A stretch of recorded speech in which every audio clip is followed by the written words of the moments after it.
There we go. Hello, everybody, and welcome to Rocket Lasso Live, Season 2, Episode 12. And I have a very special guest today who needs no introduction, but I'll let him introduce himself.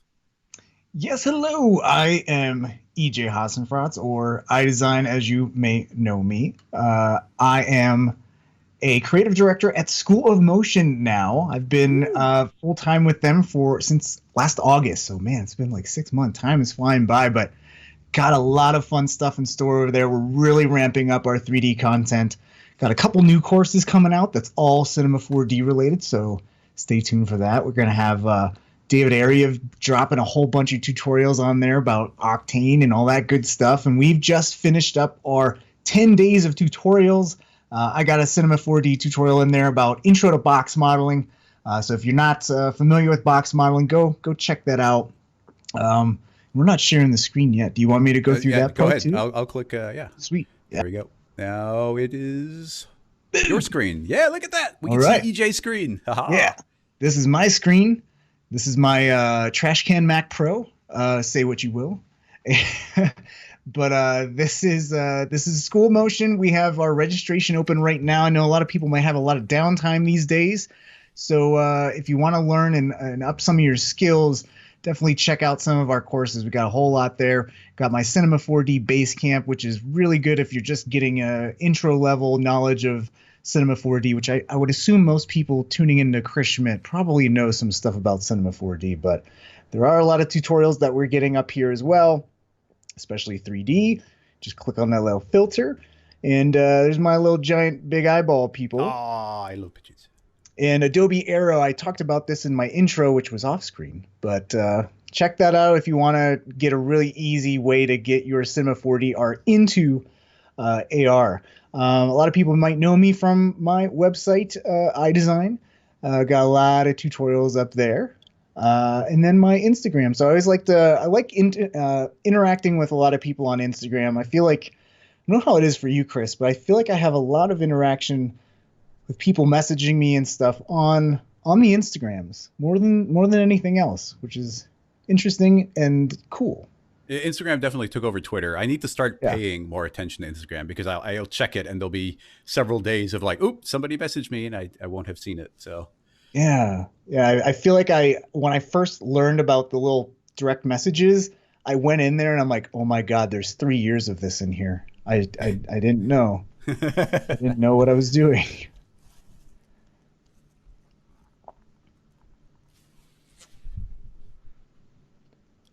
So let's see, you got some more site stuff there, or does that cover your intro? No, that's basically my intro. But yeah, if you want to catch up on my work and what I'm doing over at School of Motion, I guess I'll do the Twitter. Basically, everything is just /iDesign,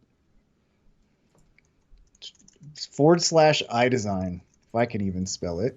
I can't even spell my own thing. There we go. There's my assistant, Pug Gus. But there's us. So I actually I keep up to date on Twitter quite a bit.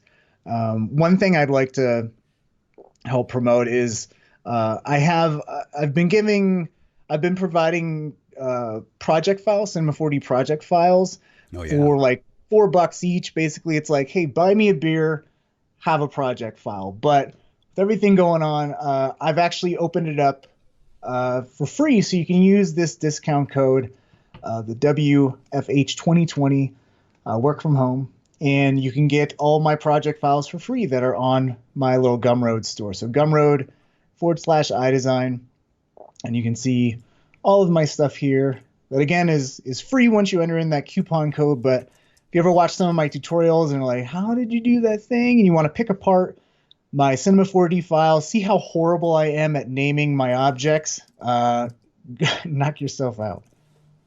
Excellent. Okay, I'm gonna pull us back both on the screen here, and let's start reading through the chat. So we already said some hellos in the pre-show. Pro Tools says, I just balanced out our audio a little bit thanks to Pro Tools. 3,000 in the audience. Level Bevel, hey, what's going on? Thanks everybody for coming and hanging out. This is really cool. And if this works out well, like I said, we'll be able to have more virtual guests on and do this. I'd love to get some people from Max on over too. That'd be cool. Yeah, that's exciting. So let's read through. Now, Like I said, links only work in the Twitch chat, not the YouTube one, but feel free to type out a question. I'm going to pay attention to both of them. But Andrew had a question here, and he's asking about the feasibility of finding jobs if you're more of a technical artist and not so much about making like pretty renders and everydays. Because, I gotta say, even there's been a lot of, for obvious reasons, there's been a lot of like video conference calls happening in different groups being like, hey, we're live streaming this or that. And it's been really cool to see a lot of workflows. And I've been surprised at hearing a series of stories of people being like, oh, yeah, this huge studio reached out because they were following my Instagram and they liked my style and they wanted me to get involved in something. And, even where it's like, oh, I don't use the software they use, but they still want me to get involved somehow. So obviously Instagram and that type of social media has been a big way for people to find work. But if you're more of a technical artist, then how would you go about doing that? I'll let you go first, DJ, if you have any insights on this. Yeah, actually, with everyone's been ramping up the live stream, like you were saying. And one of the things that we did at School of Motion last week was we had Ryan Summers, amazing artist. He just joined School of Motion recently, and he's great at critiquing reels. And so we just had all these people submit their reels and we critique them.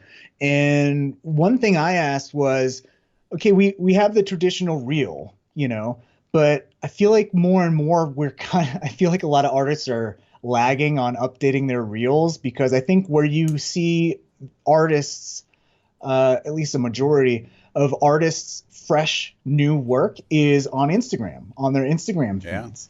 Yeah. And sometimes their reels are from like 3 years ago, but then all their fresh new work is on Instagram. And one of the interesting things that I see artists doing a lot now, which I think ties directly to your question about how do you show off your technical ability, is a lot of these artists were actually showing, like, if they made a scene or made a rig, they would actually show a breakdown in their Instagram post. So how you could do Instagram posts and you can do multiple videos and stuff like that. So you can actually show like your lighting setup with just the clay render and see like, oh, that lighting set up really nicely. I see what they did there to show the wireframe. Like if you're really interested, like how the edge flows went, if you're really interested in that.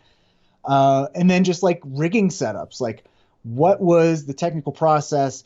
How did you actually do this thing? And they just show basically like a mini tutorial on how that setup was. So I think if you're a technical artist and you go in and you rig something, that's the perfect way to show it, is like show the actual art and then show the behind the scenes of the technical process to animate that thing or rig that thing or use dynamics or whatever you did. And I think that's the key to showing off your technical ability, is doing just that, showing those behind the scenes. Yeah, this is pretty much what I was going to get to. That I actually really love when I see a lot of the more technical side of things in something like Instagram or on Twitter, and it goes to like, oh, somebody does a really nice bit of shoulder rigging, so the arm automatically moves up. When you pull the control, the shoulder will bend with the arm. And it's like, oh, you just have to zoom up on that and show your controller going up and down, show the shoulder going up and down. And if you do that type of thing, it doesn't need to be a final pretty render, but now there's going to be tons of studios who are like, we need somebody to do some rigging. Here's a guy or gal, somebody who's posting things saying like, hey, I just did this. I do rigging and I put that out into the world, and I make materials, and then you'll see me apply the materials to a couple of different objects, even pre-built ones. It's like, okay, here's a new brick shader made in Substance, and here I'm applying it to different things. So it's like, okay, you're a technical artist making materials, but you don't need a big final beautiful render. You need to show that, hey, I have skills that would be useful for your team. And a lot of people watching who are going to be doing the hiring, they are also artists, so they can see the potential in what you're making. It's like, oh, if I had that rig, I could do some amazing animations. So the final animation is, I think, especially for finding a job, it's probably less important than being like, hey, here's the skills I have, I'm putting those out into the world. So yeah, I think even if you are a good artist and you also have that strong technical ability, you're doing yourself a disservice if you're just showing that pretty render. It's like, oh, actually, this person's an amazing artist and an amazing technician. Like, look at all these really unique and ingenious workflows that this artist can do as well. And that adds that other hireability aspect to your work and what you bring to a table. If you want to get hired at a studio, like not only can this person make pretty stuff, but man, their setups are just as pretty. Yeah. The and I gotta say, it's something that does trip me up. I love seeing the behind the scenes bit of work, because there could be somebody who's, I don't know the right way to say this, but there could be somebody who's spending a month and they're just modeling an absolutely gorgeous car. And if they just go and post the final render, then most people are just going to scroll right past it. Oh, cool, pretty car render, scroll, scroll, scroll. And maybe in the description that says, hey, I modeled this myself, but people are just scrolling through. But if you did a couple of work in progress, it's like, oh, there's a person who's modeling a car from scratch. And then when the final render is there, they're scrolling through your feed, they now see, oh, they made the car, because it's so easy right now to go and buy models somewhere, get free models. Like, people are sharing more than ever. And you can throw together a beautiful looking render with some preset lighting, some HDRs, a bunch of models from all over the place. And at that point, the important parts there are the artistic ones, the art fundamentals of like composition and lighting and the color. And that's what's important there. So there's a huge amount of skill there. But if what you brought to the table here was your models, people need to know that this isn't something that was bought off of Turbo Squid. They need to know that you made that. So definitely show off those parts of it. And then after that, just go to the same advice you go get anywhere. Like, make sure you, well, not right now, but, shake hands, meet people, go out, like interacting with people. Honestly, even doing this kind of stuff, going in, joining Slack channels, having conversations, asking questions, answering questions, even more important. And people get to know your name. And then when you say, hey, I made this cool thing, does anybody know of anyone who's hiring, or I'm looking for freelance or something? That's when it comes back around again. Every connection you make, every hand you shake or virtual hand you shake, eventually it does come back around and pay off. Yeah, the virtual high fives all over these days. I like the foot fives these days. You turn around, you foot five from behind. There you go. Another thing, just like, this is more of like just a marketing thing that I think we can touch on, just for artists that want to start posting their work on Instagram and try to figure, because it's all about the algorithm. Like, how can you work that Instagram algorithm to make your work show up on more feeds? And one of those things is, like, as far as interaction goes with a post, are those breakdowns. Because one of the things is when you just see an image, you see like, okay, I'll like that, whatever. But the moment that in that post you also have your breakdown, your setup, your technical setup, you show like all these different speed, like if it's a model, you speed model, and that's another on the little carousel of that Instagram post. And the thing that does is, number one, Instagram gives you a better visibility when you have that carousel, so multiple images on one post. And if you can get someone to do that bookmarking thing, I don't know if you've done this, Chris, where you can actually save. It's like one of the options you can like, you can share, and you can bookmark, and it's like a little bookmark icon. And basically that saves that into a certain collection that you can name. It's kind of like on Vimeo, you can save a video to a certain collection or something like that. Mm-hmm. If you do that, that bookmark is like a mega like it's worth 10 likes or something crazy like that. So if you get a lot of those, that also helps your exposure. I hate using that term, but helps your visibility of more people seeing that work. And to what you were saying is that a lot of people are using stock models these days. So I feel like a lot of people just don't have time to be able to model something. So they'll go out and hire someone who models as well. So if you can actually model and model well, like, man, I think you're just busy all the time, because so many people need things modeled, and modeling is one of the hardest skills I feel like you can learn at this point. Excellent. Yeah, this is fun. Okay, it seems like the stream's coming through. Everything's good. I'm frustrated enough having to worry about the YouTube algorithm, not even thinking about things like the Instagram algorithm. Yeah, it's crazy. Like, anytime Instagram has a new feature, like when they first did the carousels or they first did the bookmarks, basically they're rewarding you to use their new feature. Yep. This is like, Beeple knows all this stuff too. Like, one thing that Mike told me was, you always want to post the square composition. So it's 1080 by 1080. And that's like the optimum thing. So video, this is especially important because if you do a 1920 by 1080, it'll actually crop it and reprocess it, and it can be really cruddy video, like really highly processed. But if you do 1080 by 1080, you get the minimum amount of processing, and your quality and fidelity should maintain pretty good. It's still, I mean, Instagram's still gonna take your awesome render and just really gunk it up, but even more so if you're having Instagram behind the scenes rescale or recompress or something like that. So that's another tip. Oh, but if you do post at that square format, this is like where I was getting this whole time. It actually gives you like a 10% better visibility. Like Instagram will take yours 10% more than if you posted like that the horizontal version, like the HD version. So crazy. Another thing not a lot of people know about. Yeah, this is just becoming a marketing class. Yeah. Oh, this is a good question. We don't tackle that kind of stuff too often. Sure. I just posted EJ's website in the chat, so make sure you check that out, not only for EJ's awesome content and tutorials, but also to see the type of questions that might be good to ask. Let's see. I saw a link just popped in here. We're going to, as always, when I have a guest, we're going to be a little more picky with them so we can find something both of us can tackle. I am going to share my screen. So me and EJ are still in the corner. There we are with our big smiles for Instagram. Get rid of that. And now I'm going to click a link from Emicore. The question is, how do we rig with objects hanging with dynamic ropes? Ooh, interesting. Let's see what we got here. So some dynamic ropes, audio down. This is from Man vs. Machine, which always means it's going to be absolutely amazing. So let's see what we got here.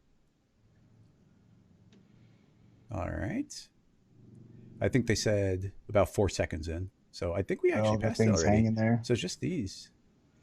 Let's see. Full screen. Those blinds are cool. I mean, what I'm going to say right away is these aren't even hanging per se until something becomes dynamic. Yeah. This is just I'm trying to see if it ever gets to the point where that would matter. But yeah, I think you want to think about this a little more abstractly. I'll just pop open Cinema because I think I can do this in like a second. You know, if you've got something hanging and you're like, oh, there's a rope, like that rope isn't a rope if it's just a cylinder. Right. So you just make a cylinder, scale that up to whatever degree, and now I'll make that a child of the cube, obviously. And now, you know, if I move this up and down, it's like, oh, look, I've got a rope and it's hanging from the rope. Now, if you see where it's hanging from, that could change it. And if we were swinging this around, then obviously the question dramatically changes. But as far as what we're seeing right here at 4 seconds in, you know, don't be shy about just modeling a rope and letting it do its own thing. They're just being maybe somewhere else it gets more crazy and you can actually see them hanging, but don't do work you don't have to do or move or anything. Yeah, they're just moving up and down as far as I can tell. So yeah, pretty straightforward. I think what a lot of people try to do is they try to think of the most complex solution for a very simple problem. You know, some people are trying to do some complex dynamic setup when it's like, actually, if you just like hand keyframe something, like just brute force, it would take you a fraction of the time and you wouldn't have to deal with some of the things that dynamics might, like problems that might come up with that. Like sometimes dynamics just can't get exactly what you want because you're dealing with the simulation and there's so much randomness involved in that. Yeah, there's like this complex equation that you have to run in your head of there's like the quick and dirty approach, and then there's on the opposite end of the spectrum, the incredibly complicated, robust solution, and and then everywhere in between. And you have to run that equation and decide how much time do you have and where do you want to to me, it's a question of how much time do you have right now, or how likely is it that changes are going to come and you're going to have to iterate again and again and again. Because if you're going to be iterating a lot of times, you need something very robust. If the client is going to come at you and say, no, I need this tweaked over a little bit, then if you're doing hand keyframes, you're having to fix that again almost from scratch every single time. But if you build a very robust rig, maybe you don't. But if you just have to do it that one time, Or it's What's the like just a point? half a second in your shot. You know, the shot's just a second long, like some of these shots in here. Yeah. Someone did point out that actually at 31 seconds in, the ropes are dynamic, and you get that little bit of like, it looks like, I don't know if it's collision deformer or something on the mattress. Let's see, 31. Yeah, well, I love this rock chopped up. Boom, boom, boom, boom, boom, boom. Ooh, that's nice. I think even that is relatively straightforward, though. Yeah. With if we're in cinema, like this, that cloth right there, even would be harder than anything else we're seeing. But Mhm. oh, it's for a mattress. That's great. Purple, the evolution of sleep. They make the most Um, beautiful thing for the most mundane objects or yeah. products. Um, let's see. I don't want to hog the screen, so let's make sure we can tackle some things that both me and EJ can do. But once again, just keeping this really short and sweet. Always think of things in the lowest poly possible version. So if you got that bed, we're just trying to squish it down. I'm going to hit NB so we can see the subdivisions here, and we're going to give this not too many subdivisions. Maybe I'll give it one vertically, and then I just want these to all be approximately square. Maybe I don't even need the vertical one. So here's a low poly model, but let's say that we were going to be crushing something more complex. I don't want to spend a lot of time making something very complex. So I'm just going to make a cylinder, drop its segments down to 4, turn off the caps, put that into a cloner, and turn on honeycomb. I love honeycomb. Anytime I could find an excuse to use it, I do. So let's see. We have to change the spacing here. I'm just going to squish these quite just kind of visually together a little bit of space in between them. And T for scale it way down. So you can imagine that we have something a lot more complicated like this. It would be very hard to make this model bend and deform and match exactly what that motion was. But it would be pretty trivial. And I'm going to make sure that's kind of fitting inside of this mattress shape. So if we just ignore that for a little bit, I'm going to create a floor, scoot the floor down. I'm just eyeballing all this. Let's make it a little more colorful. So make the floor dynamic, simulation, rigid body, make the bed. I'll just rename that bed, and we'll add a simulation soft body to it without even, I'm not even going to change any other settings. If I play, you can see that's going to instantly sag down a little bit. And if we started to counteract that in some way, we could do that several ways. We could add a little bit of pressure to it. So even just 5 is enough to start inflating that a lot. So there, I'm doing a pressure of 1, so just the tiniest little bit of inflating. So now if we were to start crushing this via whatever shape, let's make a cube and simulation rigid body, that's going to fall. And whatever weight this cube is going to force that mesh down. The resolution of this bed model is going to determine how sharply it can bend. And if we grab this block here, this cube, drop this block on it, we can at any point go to mass and change it from world density to a custom density. I can say, hey, this is 10 times heavier. And now you can see it's going to really squish it down. You could make it 0.5, and that's going to be a lot lighter, so it's not affecting it too much. So I'm going to just set that to 2. There we go. That's our model. That's everything we're going to do with this. And now we've got our more complex model right here. I'm not sure if we have to, but I'm going to throw this into a connect object. So I'm going to hold down control, actually, I want to hold down shift. So we have a connect. I don't want to weld. This is now being treated as a single model. And if we create the amazing mesh deformer, I can drag in the bed as a source. And I don't think I have to, but I'm going to say accuracy, don't ignore external, set it to surface. So it's going to find any points even if they sneak outside. And hit initialize. And now you're going to see the bed essentially disappears. It won't render, and it's showing up as a wireframe now. And with any luck, there we go. You can now see that our big complex model is taking all the deformation from the super low poly model, and we don't have to overthink that. And simulations are going to run incredibly fast, super real time. And thinking of things in this way is going to be really important, really powerful. And you can everything you get more and more advanced from there. Just as one final example, if we were to create another cube and just drop this onto a rigid body, actually a collider body, simulation collider body, then even that will fall and it will bend I guess the pressure is actually doing a really good job of keeping that straight. Kill off the pressure. And now that should fall and bend over and start falling through the air as well. So, yep, complete control over that. I'm going to give this scene file a save. I guess we don't need to specifically share it, but here is file number 1 on Dropbox. So both EJ and I can get at it. So, bed, mesh deformer, Chris. And for everybody watching, every scene file you see us save will be available on Patreon afterward. So anything to add to what I was just talking about there, EJ? No, I think an alternate way that could also work, I guess. Well, not the floppy thing, but the things landing on the mattress is like a collision deformer. On the 3D motion tour, we used the collision deformer quite a bit, and of course added some jiggle deformer to that. But I think that's like a good way to kind of art direct the collision a little bit with ripples and add a little smoothing with the relax or something like that. I don't know how often do you use collision deformer over just straight up dynamics? Never. Never. Effectively. The collision deformer, it just doesn't pop into my head as a thing to use because you can only push it so far before it breaks. And then I always feel like, well, I'm going to get to that point later, if not sooner. So just go right to the dynamic source. And I mean, dynamics and soft bodies are like one of my areas of specialty. So I just go right to those right away. Now, as far as cloth goes, do you use soft bodies for cloth, or do you ever use the cloth engine?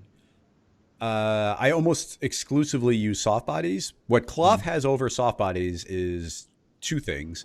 One being that you can tear it, which is actually huge. It's really important. And the other is it can pin things really easily. You can fix points, and that's so difficult to do with soft bodies, and it's so inaccurate. So yeah, that's a little bit of a frustrating limitation when it comes to that. But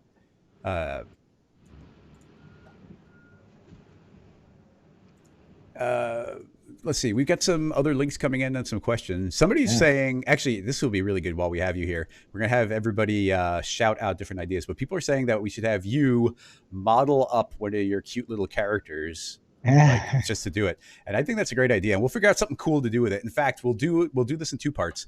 Everybody, if you're up for this, why don't we have everybody in the chat shout out some sort of critter?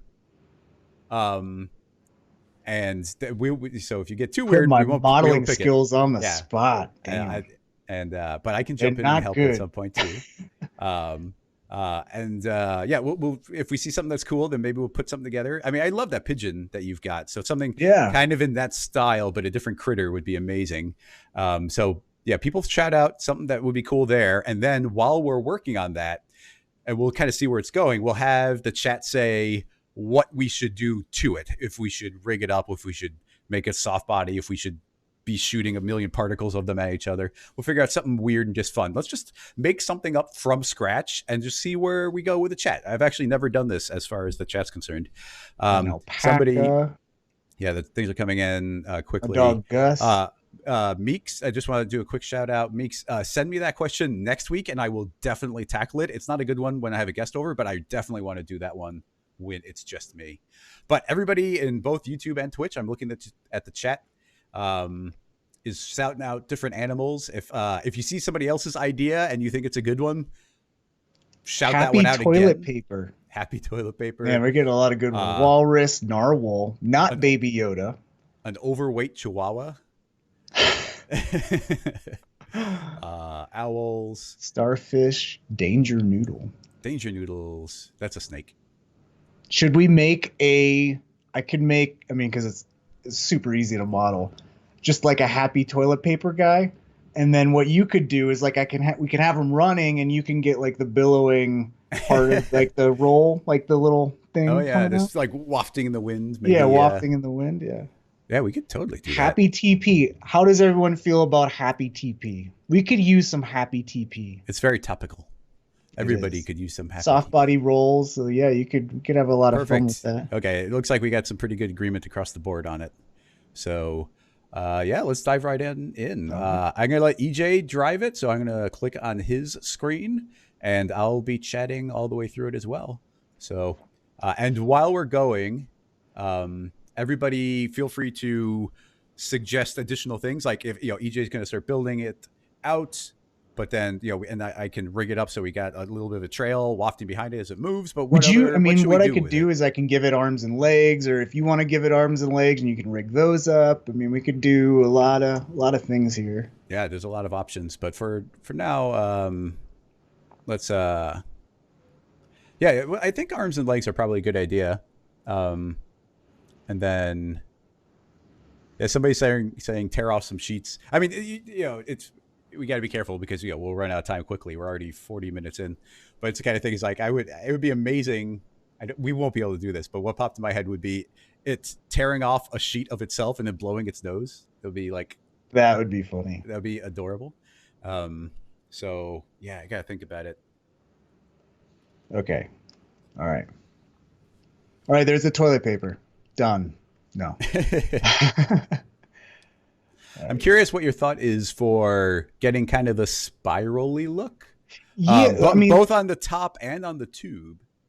yeah, what I was thinking is like this would be very stylized, but if we were gonna do that kind of detail, it would just I'd do some noise as a texture or something, I so guess I get everything. Yeah. everything could be texture, Like this is actually this is a softball for me to model, I think. Yeah. But I think with everything being very stylized, we could just draw a very kind of cartoony spiral, like from the top down.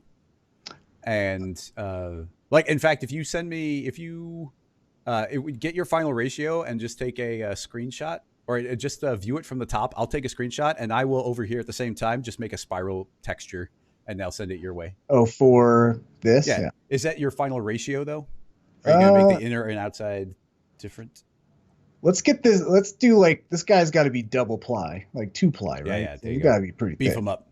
Beef them up a little bit here. All right. So yeah, you get the ratios and then pop back to the top. I'll take a screenshot and make up a spiral that's got the proper ratio. There you go. All right. So let's you want that top right there? I got Let it. me Cool. select it. You got it? Continue. All I'm right. going to be keeping half an eye on here while in mine I'll be just making a nice spiral. And for anybody curious, I'm just going to make a helix and spiral it in the proper ratio here. But so we have an image he can project down and just do whatever he wants with it. Actually, that makes me think maybe we can make it geometry based. If we just do a helix, you could just do a helix and in the same deformation that you're doing, the helix can live in the top and you could just spiral it in and out and then you can actually give it like a little bit of depth. That could work. We just do a helix here. Yeah, just flatten it vertically, shrink the inside, and then give it 0 height. And then you can have whatever resolution spiral looks cute. Oh, not that height. Whoop. Yeah, 0. Yeah, that's correct height. Now you need 0 start radius, or not 0, but yeah, that smaller start radius. Yeah, and now you just increase the spiral, and that'll be how many times it twirls around. Simple as that. Let's do times 10. Whoa. Okay, now add some That's extra subdivisions. Yeah, that's a little too much. I think it's too much spiral there. Well, yeah, especially. Well, there's a lot of. Yeah, I kind of like this. I guess we do. Yeah, we do need that. But yeah, if it's gonna be realistic, you need a ton. If it's gonna be more cartoony, Sure. it can be relatively light. 350. Let's get that inside and on the outside there. And then, what were you saying? Like, should we just throw like this in a sweep and just get that kind of raised up bit of it? Yeah, or? maybe. I'm trying to think of what the best, because we could also run just like a sketch and tune directly on that spline, That is true too. and then it would tune it calculate up. super quick. Throw some hair. Yeah. Oh yeah, hair on it, or yeah. Let's leave it as a spline because it's going to be pretty slow with that many And if we're subdivisions. doing Redshift, we got to do the Redshift thing anyway. Ooh. Redshift hair. All right, so there's that. And let's add a little imperfection here. Get a little displace going on.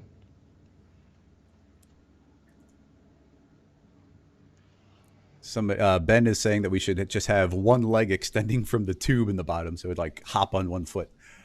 One-legged toilet paper. Oh God. Uh, Um, well, so do you let's know? see. I don't know if every clip is, but a lot of toilet paper holders have like it's like a double cylinder that's got like a spring, so it's almost like it could be that, and it like bounces on it. I mean, you usually just do some like cute like bendy arms, but I'm Yeah, trying to there. think. I mean, I like the bendy arms because it's kind of Yeah, like I it's mean inanimate and it that's. does. Yeah. Yeah, If we're doing EJ style, it just has to yeah, I be mean that's very all I do, stylized look. man. But now Spear Factor is countering with 4 legs. We got just a little bit of imperfection there with the displacement. Man, displacement's the greatest thing. It's the best. Probably a little rounding. So we got something like that. Let's hide that. And the fun part is making the old eyeballs in the Making face. the eyeballs. So do you have like an eyeball rig you like to do, or is it Yeah, typically like I'll just copy and paste eyeballs from another scene and drop them right in. But this is basically, I'll show like my actual workflow here. So there's an eye. Sometimes you could do like the pupil as like just a texture, but I'll do a separate thing there. This looks like crud, but what I like to do is throw this in an FFD. So I'll group that. So this FFD will affect both of these. And let's go and fit to parent that, shrink it down, and then I'll just select all of these points. Command A, T for scale. nice? Shrink this down. Now, Parametric squishing. yeah, the great thing about this is I can rotate this around and it's still squeezed. That is cool. So if you want to do like a eye rig or something like that, you can totally do that. I escaped. So let's up the segments. And now you can really see if I rotate this. Crossfader saying, make googly eyes.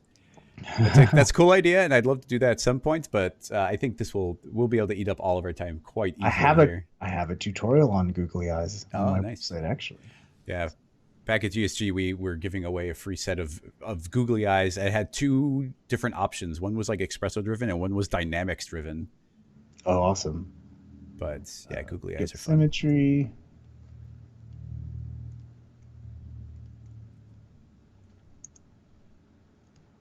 Nice. So now it's always the creative decision is how big do we want these eyeballs? Do we want them super big? Oh, now try really tiny and close together. Yeah. I did like really big, but that might take away from the toilet paper. All right, so let's hide that FFD. One thing I like to do too is maybe hit 0 to get my rectangular selection. Just kind of bulge this out just a little bit. Yeah, totally. And now do the mouth. It's going to be very simple kind of rig here. Simple mouth rig. Because trying to, box model and inner extrude a mouth on this geometry would be, it wouldn't be that bad. Yeah, keeping it parametric is a good idea I like for to keep right it now. parametric. And let's first save. That's a good idea. There's also are you going to use a surface deformer perhaps? For the flappy part? Well, depending on what you're doing with the mouth, you could just make a flat mouth and then project it onto the geometry. Oh, yeah. So then you can work very 2-dimensionally, but you get the 3D automatically. So that's the one? What should I name this? Just TP? That's fine. Just put EJ at the end so we know you're the last one to touch that file. Okay. My last one to touch the TP. So yeah, surface deform. Another thing, we'll see if this works actually. Well, I don't know. Because sometimes you could do the project, but sometimes it doesn't work. So we'll go in the front. here. And go like this. Oh, it's already adorable. You haven't even closed the spline, and it's cute. Something like that. I'm really OCD about my spline points. Like, just gotta match them up, make it nice and curvy. So this is like one way to make the mouth is like because there's so few points, that it's actually not that hard to just kind of move this into place and then just move these 2 points back. But I don't think I've tried that surface deformer thing. So let's do that. Now it might be a little weird on this only has a few points on it, Yeah, but put that into a loft or an extrude. No, do a loft. Yeah, definitely do a loft. Yeah. And then we can give the loft as many subdivisions as we want to, I think. So the loft I usually do just for the mouth, but I want to do the lips. So yeah, okay. So what I'll do for that is throw that in a not Mo instance. If you're doing that, then we might need a more heavily subdivided spline, and that gets more complicated. But it might work. I'm not sure. And then let's grab our circle spline. Man, I'm still getting used to these dang menus. Circle. What? So the great part about this is that you have this one spline. It has the thickness on it, so you can throw a texture on the inside of the mouth. You're using that same spline to drive the actual lips, which is nice. Honestly, I don't think we need to use we don't need to use a surface deformer. We could just use a bend deformer or the is it the warp deformer? Don't use that one too often. Oh, warp. Yeah, warp. Yeah, because we have a cylinder here. So yeah, but the bend, it's a cylinder, so we could. But honestly, a bend deformer works just as well as long as you center it or you off center it. Yeah. All right, let's use a bend. And I guess do both these. And whoop. That's the eyes. I'm like accidentally renaming things here. Yeah.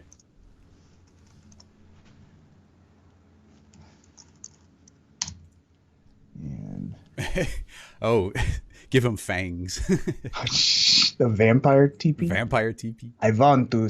I don't even want to go there. Yeah, we can't finish that sentence. Don't want to do anything that would be appropriate to finish that sentence would be inappropriate to actually say. Brain was working. My mouth was going. Luckily behind that. So let's do this. Perfect. Limited. Yep. So what EJ is doing here is if you set it to unlimited, it actually bends the opposite direction on the other half. So by splitting the difference, it's actually going to bend both ways. And from the top view, he's going to be able to match the curvature.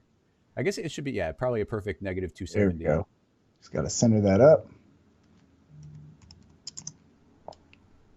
Which is the same as a positive 90. So that's just because we're on a perfect cylinder. We didn't have to do anything fancier than that. And a bend deformer is certainly reliable. Yep. And then just pull this out. Shrink that a little bit. And once again, because that's being deformed via a bend, it should be really easy to animate those 4 points and follow. Right. Yeah. So on the mouth, and we don't have to worry about it. Do a pose more for something like that. Just to animate it. Super easy. Let's see. Let me just space these eyeballs out a little bit more. Whoop. Something like that. So we either have the eyeballs there, have little arms there. So I think I want to do that. Let's put the mouth down here. And nice. Maybe we have him. This is always when I have a little fun. Make him like cross-eyed or something. Yeah. And also play around with like the pupil size. Like, is he hyped up on coffee? I think he should be. I think we want like a crazy toilet paper roll. Like he's trying to get away. Like everyone's trying to grab him, and he's just like, nope, can't catch me. I'm the toilet paper man. Yeah, he'd be a little manic right now. Yeah. Or out like that. There, I like that.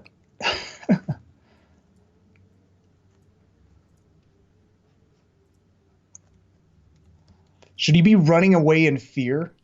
Or like just goofily running? I think goofily running would be kind of fun. Yeah. Let's see. Somebody's asking about what if we wanted the eyes to be completely flat. Wait, hang on. What? Use a disc. I always suffer. I should be checking the chat, huh? Hang on. No. You're good to work. I'm keeping an eye on the chat. Okay. Definitely somebody away. Somebody says. Yes. Yeah, he doesn't like his job. I'm not. Well, the real question is like if he's unraveling, do the eyes go with the sheet, or do they stay on the body as it gets smaller and smaller? Eventually, the eyes would just be on the tube. Yeah, that'd be funny. These are like the questions that Pixar movies bring up, where it's like, wait a minute, like, how do the cars build these buildings? They don't have hands, right? Something's like, what if toys had a soul? What if? Well, that worked. I think that's actually the one that works the best. Each movie breaks it more and more, but the simple idea that when you're not looking, the toys are alive. Like I think every little kid thinks about that. But it's like, what if toys had a soul? What if cars had a soul? Yeah. What if a rat had the soul of a cook? Right, exactly. And then it's like, well, what if feelings had a soul? Yeah, so it's like just deeper. Everything is Pixar. What if a robot had a soul? Yeah, that's true. Now I'm getting toilet paper references here. Let's see what's real toilet paper look like? It's kind of lumpy. Could always make like some kind of design on this, if you want the fancy TP. But I guess the big thing, so this is where we can like cheat a little bit, like we could have the role where, it looks like it's seamless, but you know what? We're just probably going to hide it in the back so you don't see that the actual floating, billowing in the wind part of the roll is. Well, if I do that part, I'll make it match pretty well. So like it could, but we'll probably want to do some of the little stripy lines. Yeah. Like the cut points. I'm not sure. Oh, the little perforations. Yeah, the perforations on the sheets. I mean, there's not much that makes toilet paper, so we need to do that. Make the eyes bulge a little bit more, I think. Question on YouTube. I think your name is French, so I don't know how to pronounce it. Apologies, but it's like, how to make eyes, like sphere eyes, stick onto an uneven surface and match the normals. You can actually use the constraint tag really nicely on that type of setup, where you just say, "Hey, stick to this point," and oftentimes I wouldn't want the eyeball to directly stick. I'd put it into a null and then put the sphere or the eyeball into the null, and now you can move it relative to the point it's stuck. And then you can even go crazier where you could put multiple null constraints, and it's just I think a surface constraint inside of it, and you can put multiple ones and now link those together for rotating particular things. So it's just like, oh, here's 3 points, now you can lock an eye completely to it.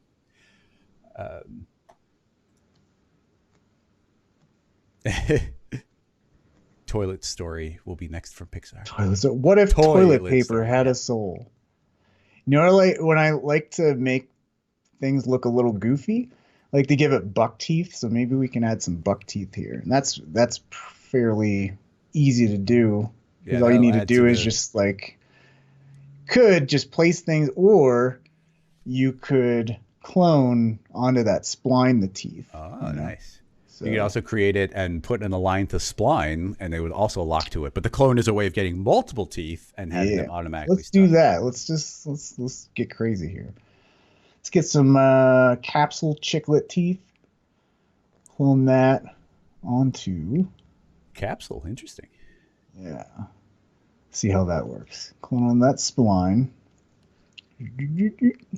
Yeah, we need this to face the other way. Oh. Just do this. Ah! Now he's got fangs. And then what we could do is just kind of flatten. Whoop, not that. Flatten like that. Let's do the end. Offset. And let's do this. Even. Let's give just 2 buck teeth there. And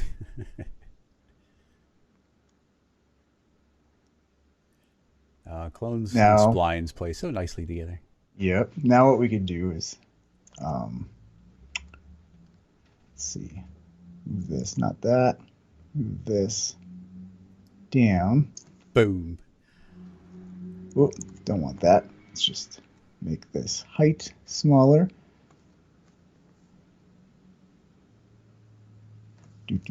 Very nice. I like it. And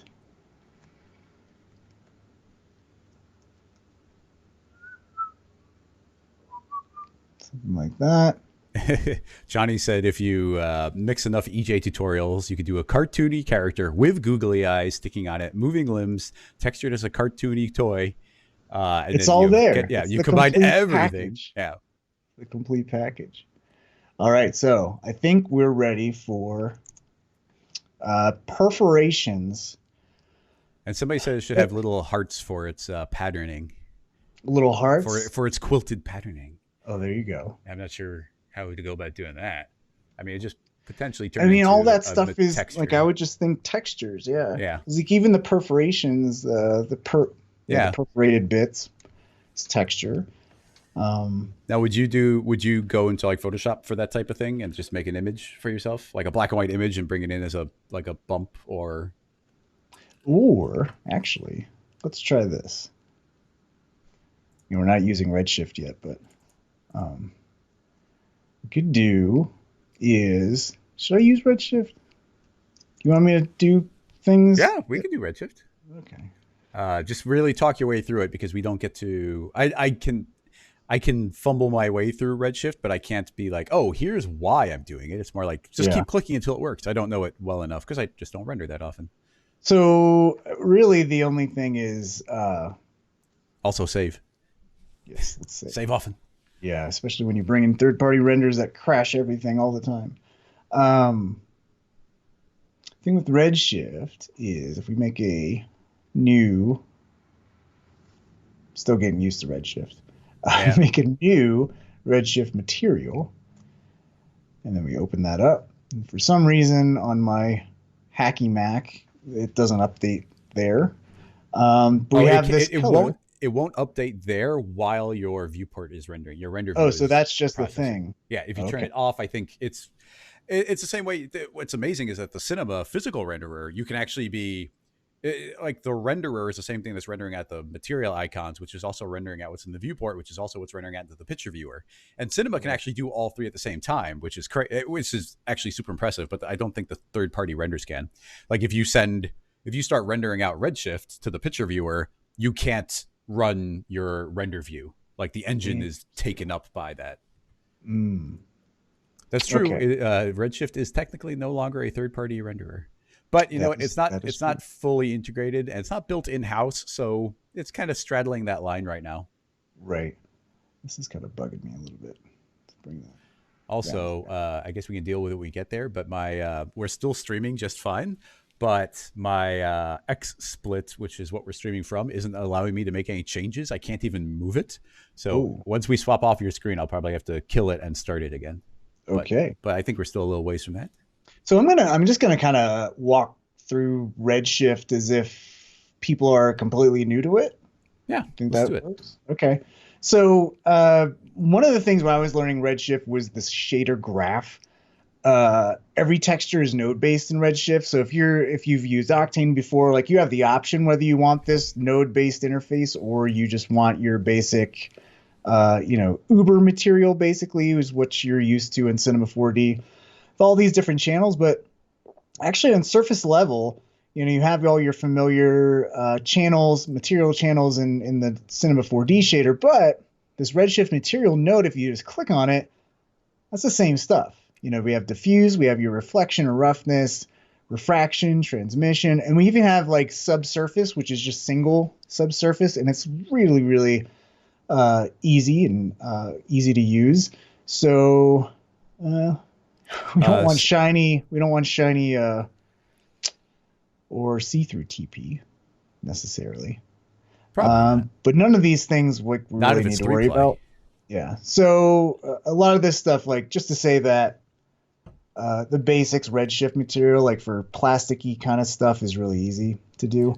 We're getting some people asking how you're running Redshift while on a Mac.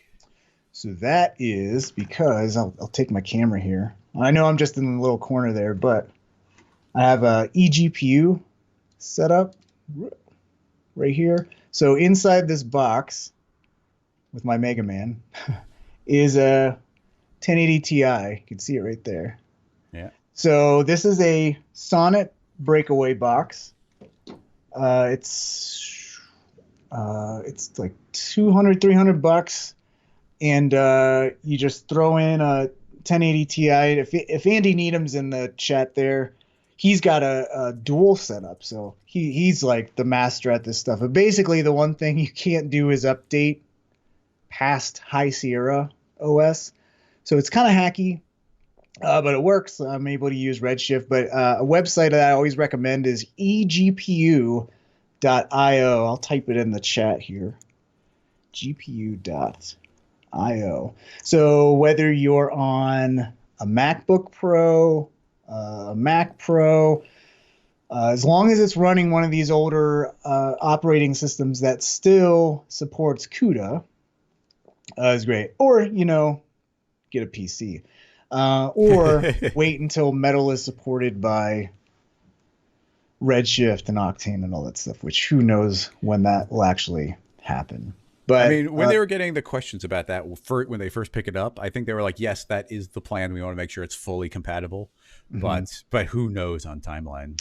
Yeah, because what you don't want to do is have it out and then it supports, 50%, 60% of the full featured thing, and how can you work with people who use PC if you're sharing files and stuff like that? So I get it. But anyway, so yeah, this is like your basic Redshift material, whatever.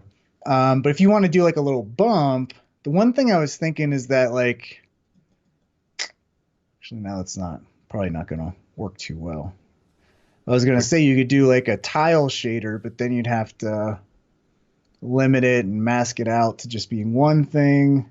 So I mean, if the UVs right now, it should just be UV on the top. So if you were just spin it. Oh, if we want to do like the bumps on the top. Well, we can. Yeah, the top. We can texture the top and the sides separately for sure. Yeah, but I was thinking the perforation bits here. Yeah. So let's see. It's easy enough to do like the spiral tile thing for the top. We could try that. Is there a spiral? I think there's a spiral. So let's just go to, if you want to add C4D materials in here, just type in C4D and there's C4D shader. Just drag in there. And here is your familiar.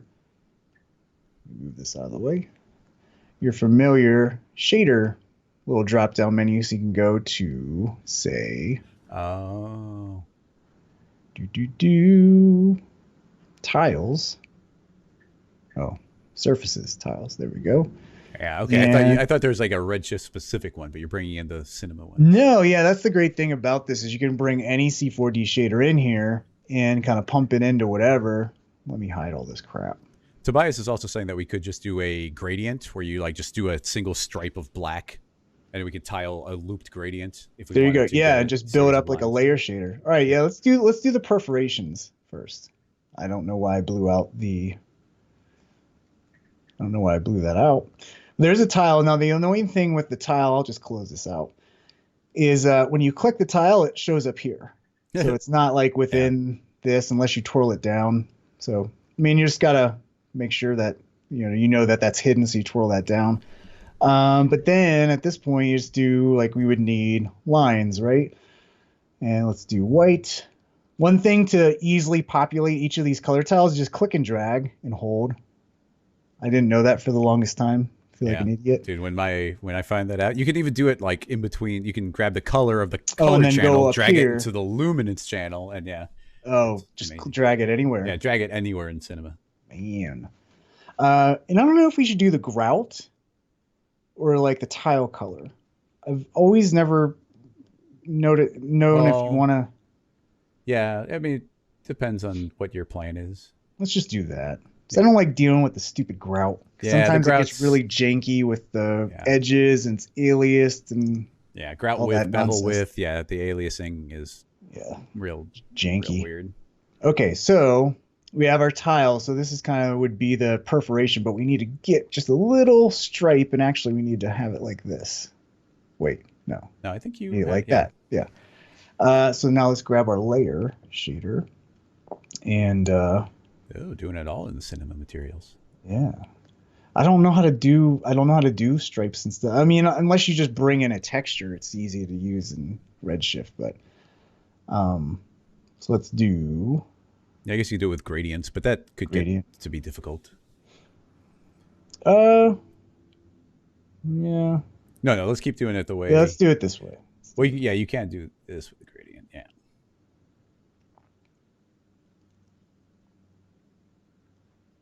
So just a little little thing right there. There you go. There's your stripe. And there's the stripe. And go back to our layer and just multiply. Boop. So we got a thing. Let's maybe make this. Actually, the one thing about if you wanted to tile this, you want to keep the global scale in the C4D shader at 100% because you'll have like clipping and it won't be a seamless pattern, you know? Yeah. Well, if you did like even numbers, it can still work. So like 200, 400, 800. Yeah. So something like this, as long as, exactly. But you don't want like 55 because that'll be cut off. Yes. Exactly. Like it will do 50. And probably. Are you using a tablet? I am. Asking. Which one do you use? I have the Wacom Intuos Pro. So it's the touch screen. It's really nice. I don't have the 3D pen that has the extra button on it quite yet. I need to grab it. This one doesn't have the middle mouse button on it. So that's the 3D version of this pen. I think it's like $70. I should just get it. But okay. So probably need to make this a little skinnier. I guess we'll just see how this looks. So that's our texture. And I guess we'd want this to affect the bump or displacement or something. So for that, what we need to do with the C4D shader for Redshift to be able to use it is we need a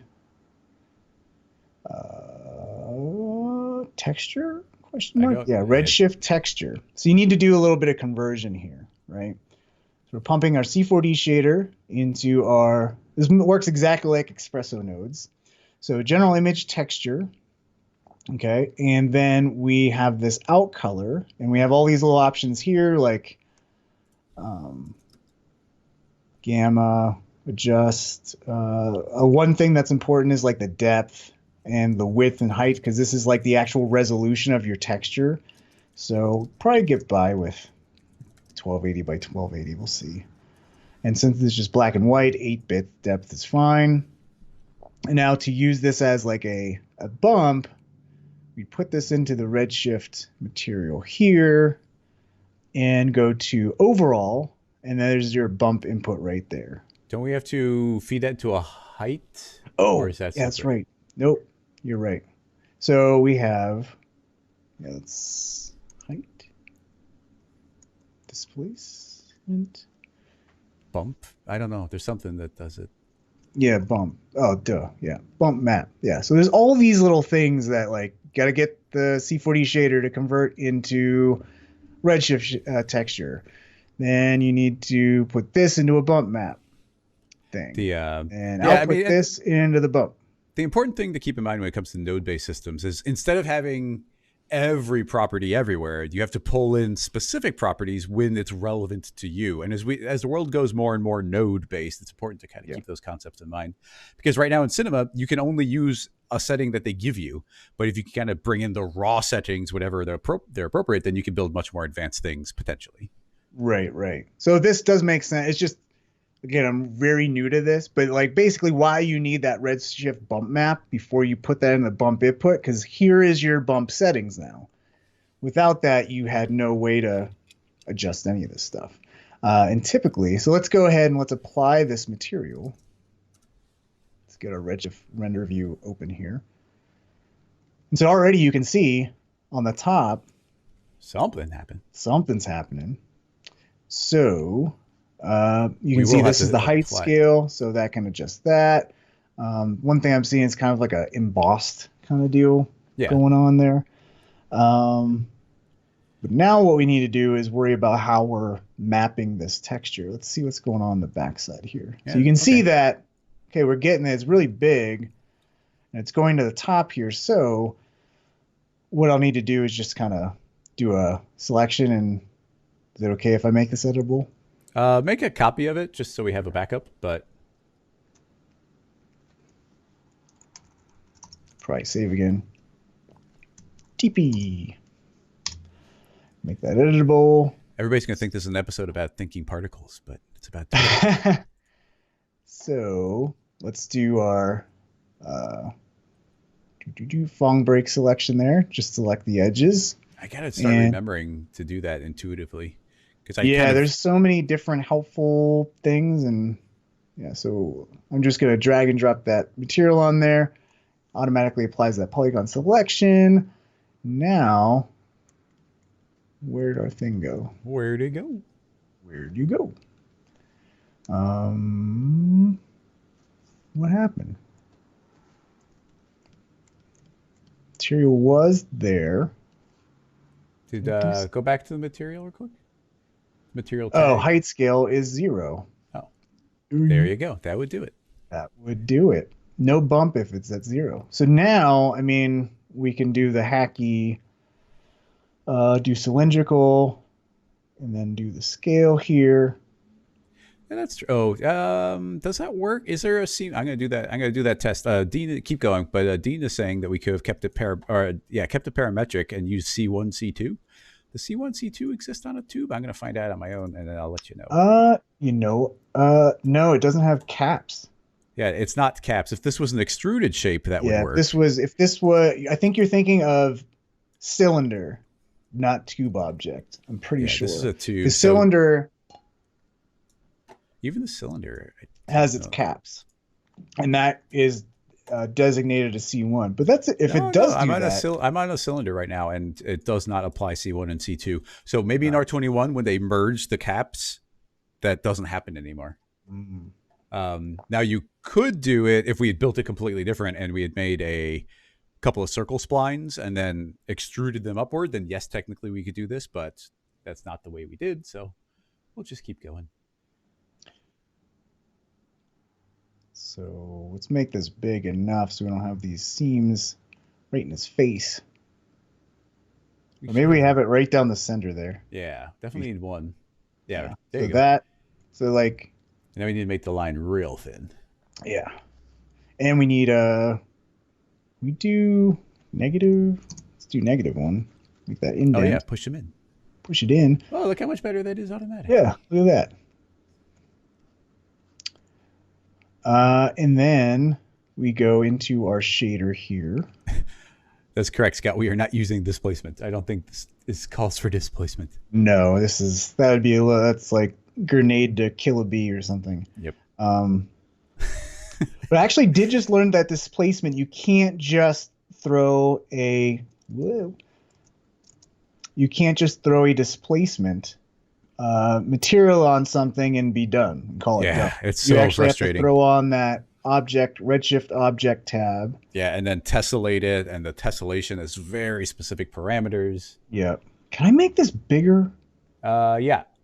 Usually. Just click the upper right button inside of your mode. So go upper right in mode. Up, go up. So stop. Right down. It's going to be right there. So all the way to the right of that bar. All the way to the right. All the way there. Click that one. And now maximize this window. pro tip. And then, I mean, and you can also expand this and type in the manual numbers on the knots, but I That's blow it up to good. full screen all the time. Yeah, it's pretty good. Yeah, yeah. It's cartoony. You want to pop out a little bit more than a normal one would, and then maybe do we want more perforations? I don't know. I was just wondering that, and we could probably tile it via this. We could also tile it via probably the tiling naturally in the material if we wanted to do vertical tiling. But yeah, let's see how it looks. Does that look good? It looks pretty good. Yeah, I like it. All right. And actually, maybe we do want some of the grout to kind of soften that. Yeah, you gotta be careful because you could obliterate it if you're not careful, but a little bit could be good. Zoom in there. Let's get real close and personal with our TP. Yeah.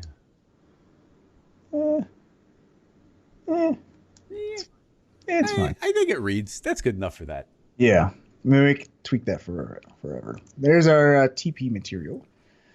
Did you make it slightly not translucent, but like a little bit of like an inner glow type of thing, just for like the lights bouncing around inside of them? Yeah. So let's actually add some lights here. Let's do a area light. TP after dark. Bring up a 4-up view.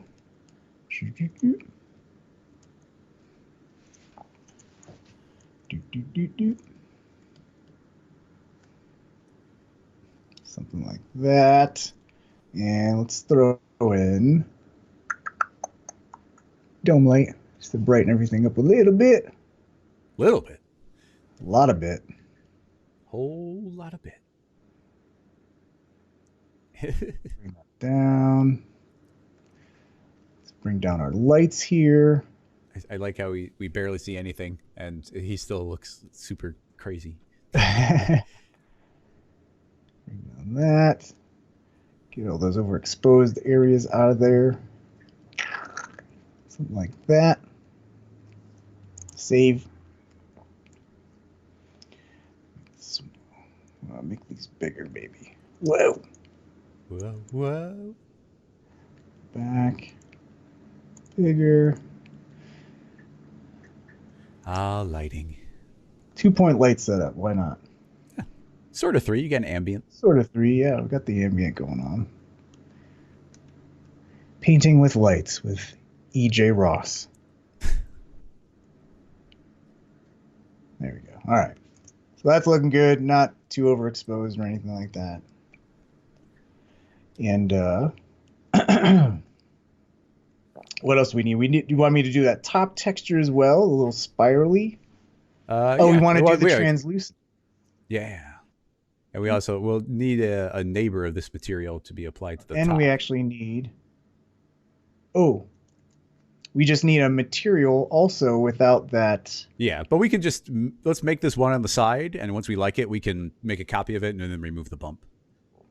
Instead of tweaking both again and again and again. So let's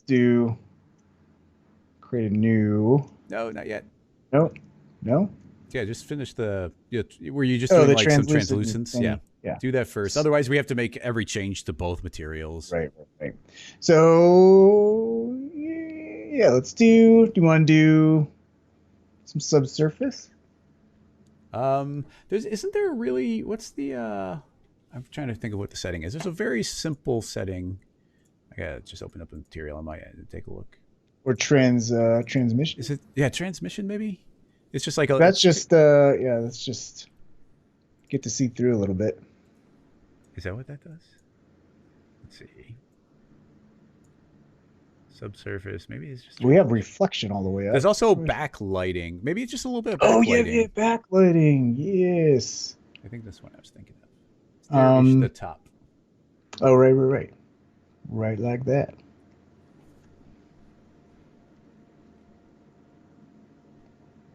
Yeah, just that's good. Why not? Not too much. Just a little bit of light color. Bounce it around inside of it.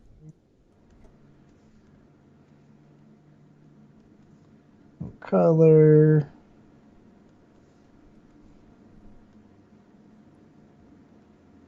Okay.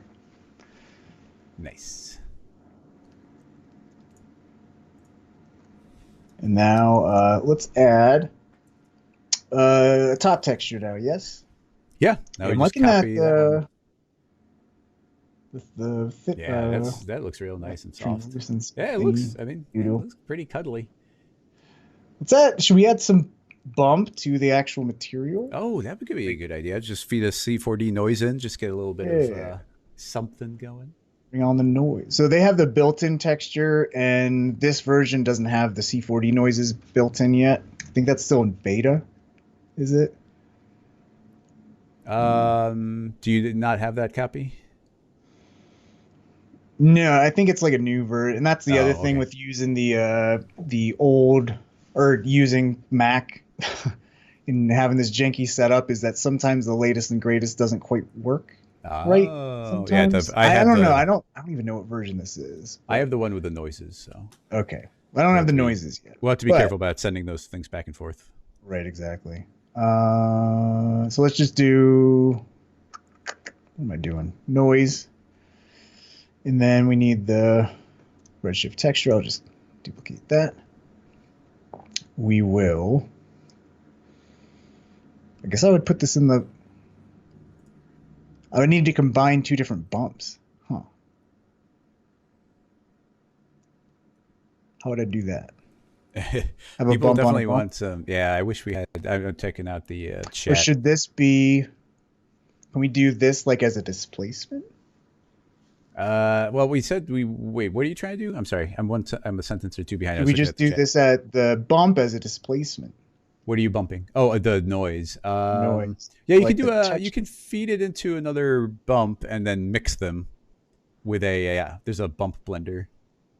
Oh, there's a bump blender? Yep. I think if you search for bump blender. Yeah, look at that. Hey. You can mix as many bumps together as you want. All of the bumps. So we'll need this bump in here. Right? Input. Yeah. Input and out. This will be bump input 0. Or should this be the base? Maybe this is the base. Yeah, so people are saying we should get some logos or something, some sort of pattern on the paper, but we'll see. Rocket Lasso toilet paper. Yeah, we're gonna run out of time, and I think we got a lot more we want to do. So let's not go. Yeah, we'll do. Let's get this noise on here, and then call that texture good. Yeah. So bump input. Put that there. Out to that. And I'm not sure how the blender works. Oh yeah, there's a blend weight. So now I think you just start blending them a bit. Okay, yeah. So there's our thing that's back. Let's go into our shader. Make this times 20 times 20. Whoop.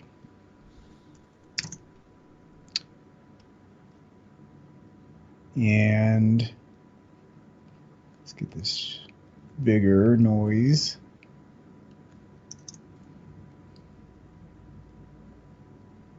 Or actually, no, let's do it like a fine noise. What noise? Those are cinema noises? Do an FBM noise. Yeah, that's what I was going to say. Where's FBM? Do it via text, not the dropdown. Click on the word noise instead of the little picture dropdown. Duh. God. We're so spoiled now knowing about that little preview that we don't think to use the original. Right. But yeah, what's great about FBM is essentially what it is noise layered on top of noise at a different scale. So it's noise on noise on noise on noise. So you kind of get all the, you get like big and medium and small noises all layered on top of each other. Yeah, so look at that. Yeah, that's got that nice texture going on. Little imperfections there. That's some TP. That's some good looking TP. So let me just throw on some like really simple shiny materials. And then I'll give it to you. And you can just create the flowing bit. Yeah, we can. Yeah, we got some time. So yeah, I'll take over for a little bit, figure out a little bit of stuff, and then we'll keep going from there. Material. Let's do. This will just be, I'll name these eyes. This will be TP ticks. Look at EJ being nice and organized. Yeah, look at me go. It's only because I'm on a live stream. I need to We need to fix that tiling though. That's where I need to know what's going on with that. Basil is saying we should make sure to turn on additive inside of the bump blender so that we get the maximum combination of the both. Maximum bump. Okay, bump blend. Whoa. Whoop, undo. Nope. I don't know. I didn't see it. Oh, additive mode. Oh, look how squishy. Yeah. Oh my god. I want to hug him. About the additive mode. We'll bring that back a little bit. The one thing I do want to know is why this is. I think it's because I scaled down this texture overall. I'm using these. Yeah, I see. The length and all that. Well, no. What I'm thinking that could. Oh, is that the tiling? Yeah. What I'm thinking is that it's converting the Cinema 4D and the bake, because it has to bake down anything from Cinema, and that bake might have weird edges. I don't know this for a fact, but that's my guess. At the resolution I'm viewing you, because I can't rescale my X split, I'm having trouble seeing it. When did those appear? So let's. Oh yeah, just like somebody saying, just switch to the Redshift noise, and that should probably. Redshift noise, and that'll okay.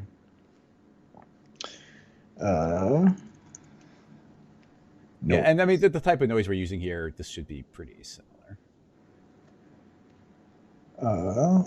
Did it go away? Yeah, that's probably gonna work. There we go. Yeah. Yeah. That'll do it. I just hate how all these fractal doesn't do crap. Yeah. Turbulence. Yeah, that's the reason we love our Cinema 4D noises. Yeah. I mean, you could. We got more to do, so we can't spend too much time on it. But yeah, you probably take those and layer several of them up, but not worth doing right now. Why did I? Somebody's saying Fractal would be the best of them, but yeah. Fractal. Okay. I don't have too much experience on it, but I think Fractal is probably similar to FBM.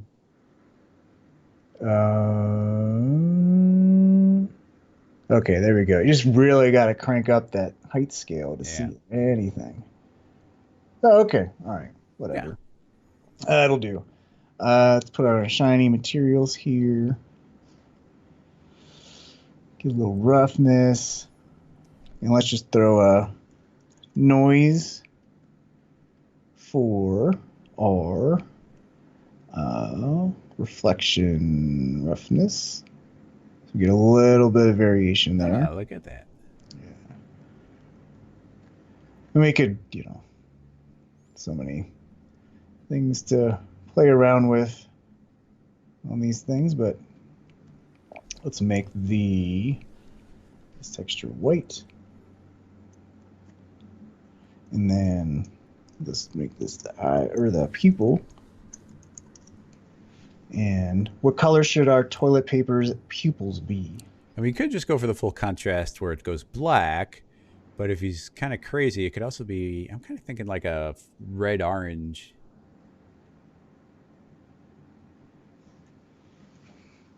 Then we can give him that looks like an M&M now. And then this could be the lips, and we'll make this like a blue lips. Blue lips. Not two lips, blue lips. Like that. Oh, that's the loft. Whoops. Sweep. And then just turn. Let's get just mouth. Let's make this dark. Mr. Matt Dog is saying yellow eyes and brown pupils. I kind of like that idea. Yellow eyes and okay. Just slightly sickly looking. There's the loft. And nice. So yellow eyes, brown pupils. For such a you stick some eyeballs in the mouth on pretty much anything, and it just looks absolutely adorable. Like that looks so cuddly. I mean, he's crazy looking, but at the same time, I wouldn't mind if he was sitting on my bed. Just as long as he's clean. Yeah. I mean, yeah, he looks less cuddly once it goes yellow. Yeah, he looks very sickly. Yeah, now he's bloodshot. Now I don't want to get near him. He's Yeah. got the blue lips, I so don't he know. doesn't have enough. He Yeah, it's needs true. to look. He needs to look attractive, and people want Yeah, this people want TP. him, so we probably People should go want back it. We don't to. want the sickly Yeah, TP. yeah, I'm with you. One thing I do want to try is like, what does this look like if his iris is black and his pupil is white? I think we're going back to him being a vampire now with the fangs. Yeah, that's true. Now it's like Adventure Time. Yeah. Let's not do that. It reads more like a highlight in the eye instead of a Right, pupil. exactly. Whoops, that's purple. Yeah, I like that. Yeah, let's do purple. Why not? Okay, 2 quick things to do then. Let's duplicate the white material and kill off the perforation. And so Right. we get the top and bottom, and then we need the spiral. And then actually we didn't think about it, but TP. we need a thin tube in the middle to be the brown roll. Oh, right. We need that brown. How we make TP without the brown? And then I'll try and deal with the sheet of paper coming off of it. So much potty jokes. So that was that. So there's the TP there. So this is the one on the top. We still have looks perforation.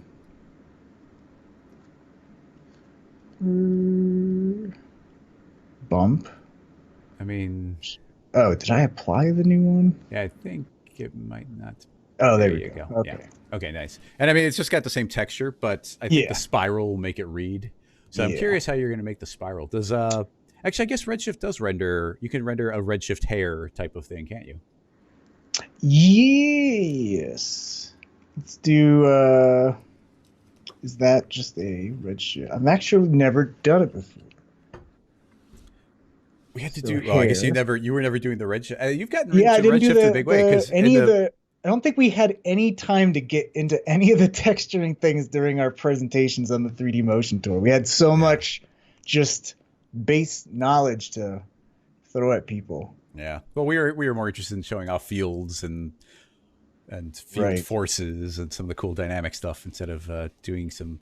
I mean, material stuff tends to be pretty meticulous. It's what's going to give you the entire look, but it is meticulous. It's more technique. I mean, I guess you could go creative, like how to make a creative texture, but I think it was mostly like, this is how this works, you know? I think we keep this simple. Just duplicate the simple white material and just make it brown. Right. We'll keep the one with the texture. Yeah. No point in putting the spiral in there. We're not going to be seeing down the center point. Yeah. You do have to. We can render out the tag. We can render out the spline, but we have to apply a Redshift tag to it. And, object tab. Yep. Yeah, and I think there's a specific checkbox. I'll double check it now while you're doing this. Redshift. For once, the tube is actually the tube. Oh yeah, the tube is being a tube. I don't even have to rename that. Let's give it a little bit more thickness though. And more segments. Oh, right. Make it a little darker.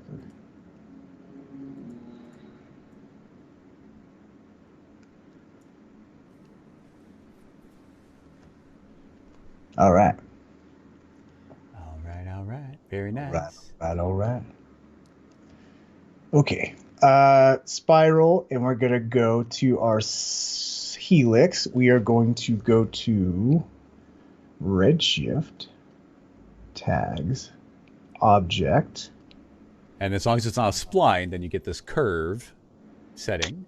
There's a curve tab. Oh, curve. And then enable. And I'm guessing hair strand will be the way to go. But it's going to need a material as well so that knows what you're looking for. But that turns into somebody in the chat shout out. I think you need to make like a hair node or something, or maybe there's an entire Redshift hair material. This is the hair material. Okay. Yeah, there's a hair material. That should be it. That's simple then. Apply that and... Oh, thickness.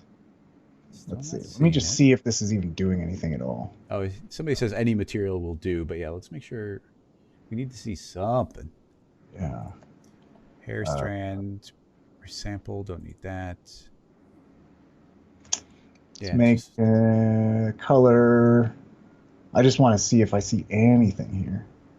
Oh, yep, something's there. Oh, oh, that's super thick. But yeah, just everybody's just saying you use a basic material, so just make a Oh, okay. like just take like a normal material. Okay. Yeah.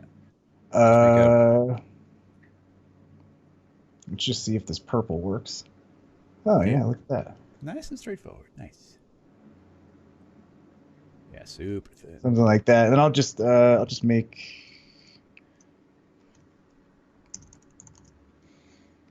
I did not know you could just apply regular materials. Yeah, that's cool. So we'll just make this like a gray.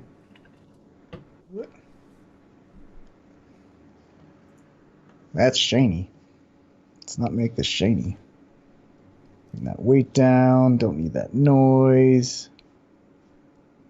And then just move this. I don't know if this is. I'm not sure what it looked like, but somebody said change the hair in the object tag into cylinder instead of hairs. Oh, okay. And it might make it more rounded because right now there's definitely a. Oh, there we go. Yeah, perfect. Instead of it feeling like what do you call it? I'm totally blanking on the word. What's a shiny metal property? Anisotropic. Oh, yeah. Yeah. That's so I'm not sure if good. make it really thin. Like I think we just want a hint of this.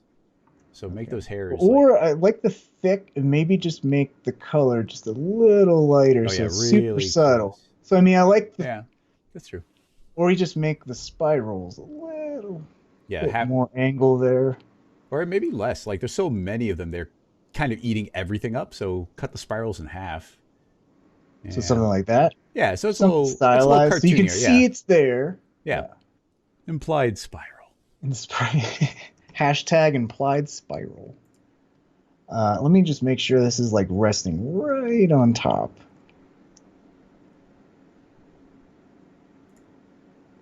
Okay. What?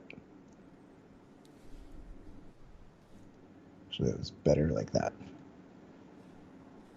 Because it's like actually intersecting, but the hair is still visible based on that thickness that we had there, which is kind of nice. Yeah, I like that. Yeah. And you could even remap the thickness via the scale. So if you were inclined, you could make it spiral. Really like make it a little more organic looking. Yeah. Oh yeah, that's definitely putting some emphasis in different spots. Yeah. That's a little imperfections. Go a long way. Sure, whatever. Basil's saying to try some AO stuff, but I think we'll keep that simple like it is right now. Lost my viewer. And somebody was asking why the material is all black, and it's because we're currently using the render view, so Redshift can't render the icons. Oh, right. So I think that's I think if anything, maybe make this texture here. Maybe do 20 or 15. Just want to see more of the perforations there. I mean, you don't want to do too many because then they start turning into like weird little long rectangles instead of kind of squares. True. This is true. Like so we like that. We like that one right down the center. Yeah, we definitely need one hanging out near the focal point. Yeah, that makes it really clear what it is. I think he's looking amazing. I love him. Yeah. Cool. Yeah. So do you want me to hand this off to you? Yeah, save it as a new version, and then I'll try and get a little bit of motion in there with maybe some. I'm trying to think of what the way I'm going to apply it is actually, because if we go full dynamic, if you use Softbody, you almost can't use Softbody because you can't pin it down. So this actually might be one of the rare opportunities where I would use cloth because we can pin it so easily. It just won't interact very well with other things. But if you make sure it's not colliding, then it could work. All right, so I saved it out. But at the same time, I kind of would want to maybe make a dynamic version of it and make a pile of them and have them all flopping around. Yeah. Of course, you'd want them to kind of fully unroll. But okay. Do you want me to add legs to this guy? So we could just have legs, just no arms? I don't know. I right now in my head, I'm picturing you just put that whole thing into a cloner and just make a stack of them rotated randomly and offset a little bit. And there's just like a pile of them. So they're not, they just have faces, but they don't have limbs. Yeah. I can dig it. So, but yeah, and then maybe just have one of them like wafting in the wind. Then, You want quick, me, yeah, go ahead. you want me to Uh, duplicate this yeah, guy? yeah, get them all into a null and make sure the null's at the ground level. A Let me quick heads up hide to this. everybody in the chat. When we go to swap over to my screen, I'm probably gonna have to quit the stream and start it again, so you have to refresh. And that can Fresh. sometimes cause trouble in YouTube. So if it's not working in YouTube, then you might need to jump over to the Twitch version when that happens, because sometimes it starts a brand new stream. Get the So I'm going tooths. to in YouTube. I'm going to see if I can put a link to the TP. Whoa. Twitch. I think I want to give him like maybe different facial expressions on some of these guys. Oh yeah. Oops. This is not centered. Whoops. I just hate that when you gotta just get a new null and then place everything underneath. Yes. Sometimes you just need a new null. TP1. How many TPs should we have? 2 or 3? I'm trying to think. I don't know. I mean, I would probably, I don't know, maybe, yeah, you get all set up. I'll do that part, because I might make like a dynamic stack of them and have them all kind of all over the place. And Okay. I want to think if there's any way to like have each of them have a unique expression from each other too. But Yeah, I'll think about yep. that. That's exactly what I'm gonna do. Yeah, but right now you're doing it manually. I'm trying to think of a way of doing it inside of the Oh, cloner where so they everybody automatically gets one. That's a Chris question. That's Yeah. beyond EJ's capability. So we got that, and like that. Whoop. You should have them like kind of decently offset there. Yeah. So now let's give these guys different. Now this. Gotta move this light.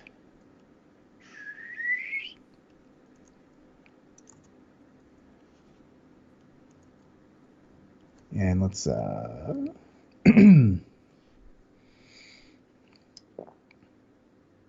a pack of those under blister. I don't know what that means. Referring to the chat. you talking crazy? Yeah, the shadows are making them look evil.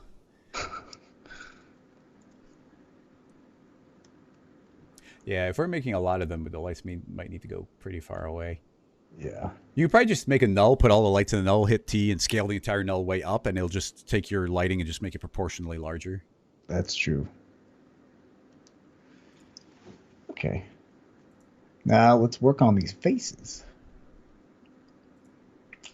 So for the eyes, for this one, I almost like it that some of these are looking at one another, maybe. So maybe this one is looking up.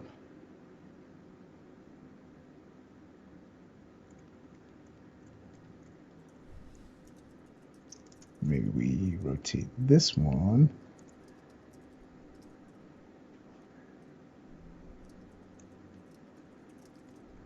Maybe this one's looking down.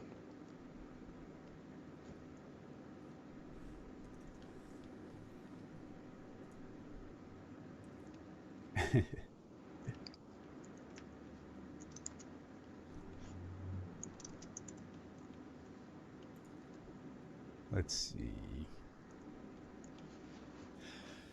Yeah, I'm trying to think of how I would. Yeah, if I were to make the eyes automatically be able to update and do something crazy in a cloner. I'm trying to think what I would do with that.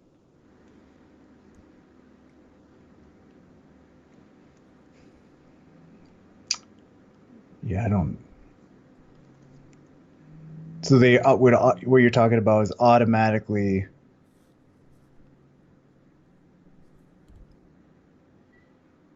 Yeah, Here, let's. I might So have. here's Yeah. a little trick on like. Okay, I want to make these eyes like look down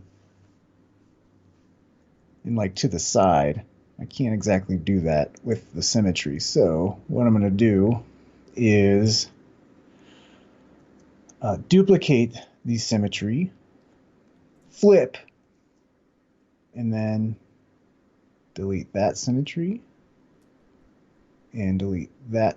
Whoop, delete that symmetry, and we got 2 eyeballs. Now, what we can do is add a target tag. Have this target null. Hopefully I'm doing this right. Whoop. And these are backwards. So, oh, actually, no, not target. Aim. Rigging, constraint, aim. And we'll aim this at this null. So I aim. And now what we can do is that's flipped still. So we can just zoop. Well, do both these. Flip both these. Let's see what's going on. Oh. There we go. That's working. Whoa. Although, crap. What did I do? Why is this FFD? Oh, because the FFD is right over there. Fit to parent. Yeah. Fit to parent. Oh my god. Oh god, no. The humanity. Oh, it's got a -1 in there. There's all types of whacked out stuff going on. All right, what's the deal here?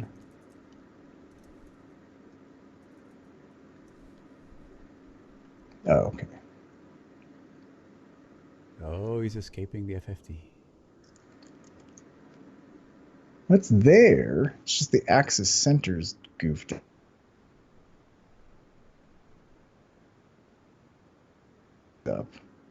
Something happened weird with that FFD when I flipped it. So there we go. Yeah, I'm not surprised. FFD would potentially be strange. And then when you have the really tight tolerances, then you don't really have much option to move them around. So Right. usually it's good to leave a little bit of a margin on an FFD. Just make it a little bigger. What the F, FFD? With the FFD, man. What the FFD? See this? Okay, this is all. It's all crazy. So now this is backwards. Back to square one. All right, that's the face. I tried to do this rig thing, and I think that flipping thing that I thought was so clever just broke everything. Yeah, FFDs can be weird. Pull the render view up.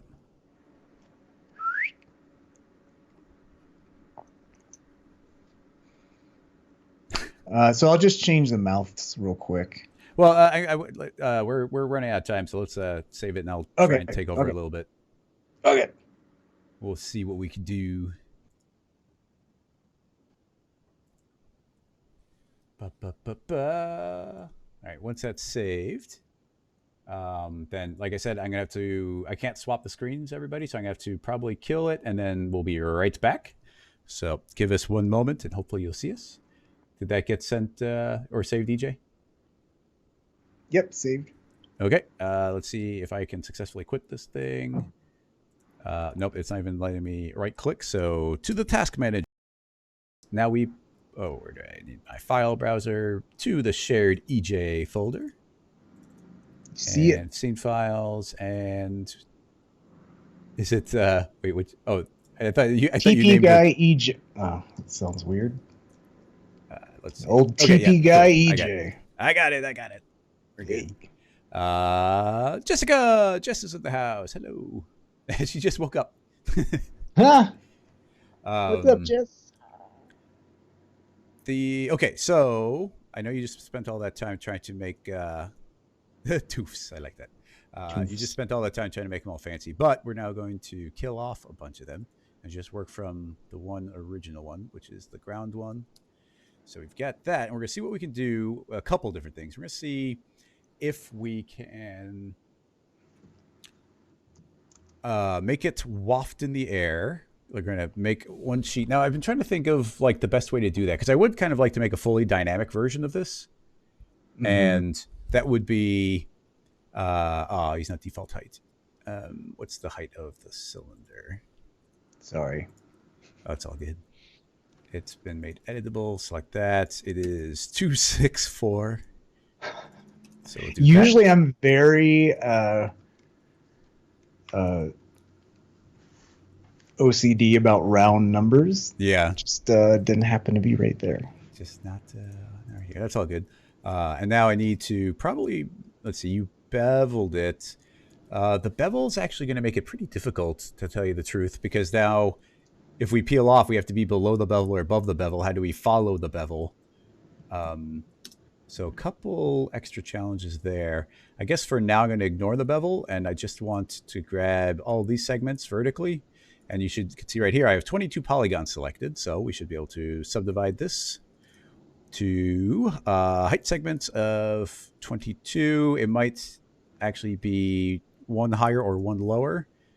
Yeah, it seems to be one lower, and we do have to actually make it a little shorter, which should be that height, which I just copied, which is, yeah, just not quite going all the way up to the rounding. So what I'm trying to think is, how do I want to do this? Because we could just displace it and have it wiggle around that way. We could go soft body, but it's going to want to fall over if we do that, and we'll have to pin it in a bunch of spots, and that will be imperfect. We could do soft body, and that would actually lock it in place pretty well, but then it doesn't interact with other objects very well. So it's kind of, we have our choice of different systems, and none are going to do a perfect job for us, unfortunately. And even cloth doesn't like interacting with itself. Like, it's so slow.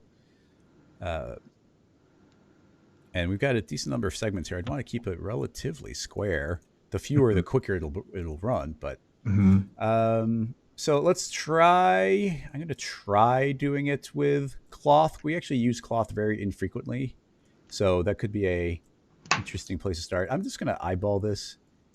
I want to line it up pretty much right where that edge is, because that should be where the tangent is. And we'll do something like that. So this should be close. I'm going to copy and paste, make this one, turn that one off, make this editable, because we need to select our edges here.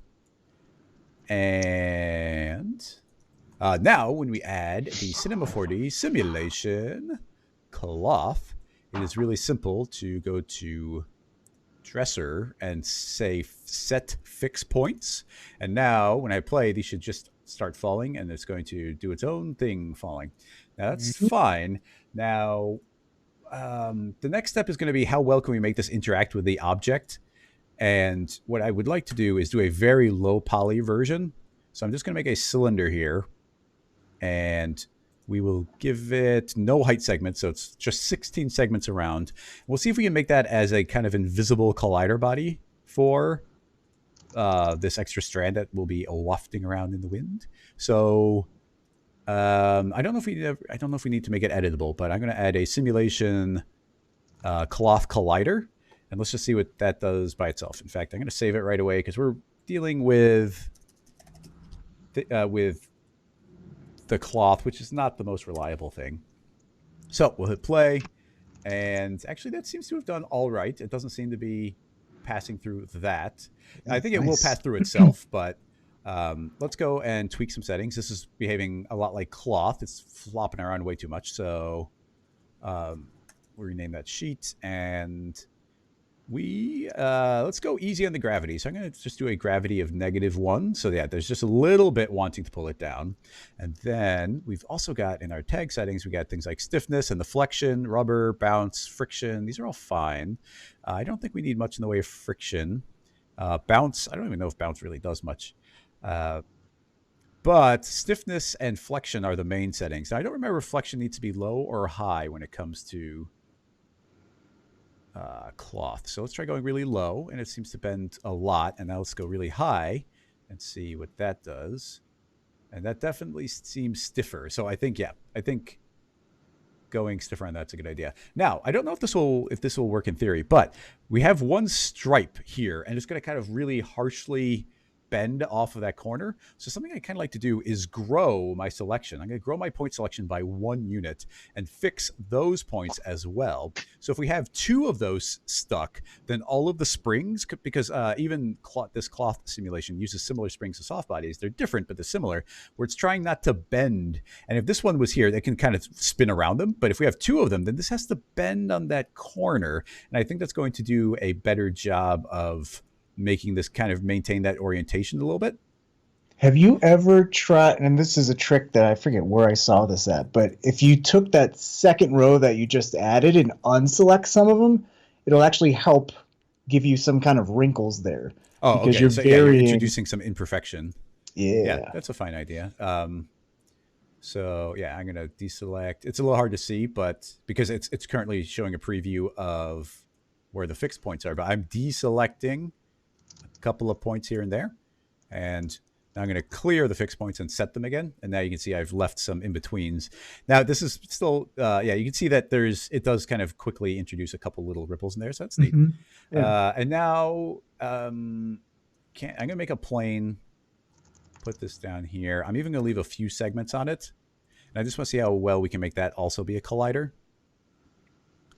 And there we go. So that should, so that's actually doing a fine job of colliding with the ground. It's not super crazy.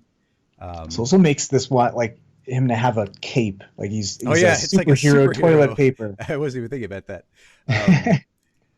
So let's see. I don't have Redshift running, but it did not render the icons. So I think that's a thing you have to I might have to manually do it.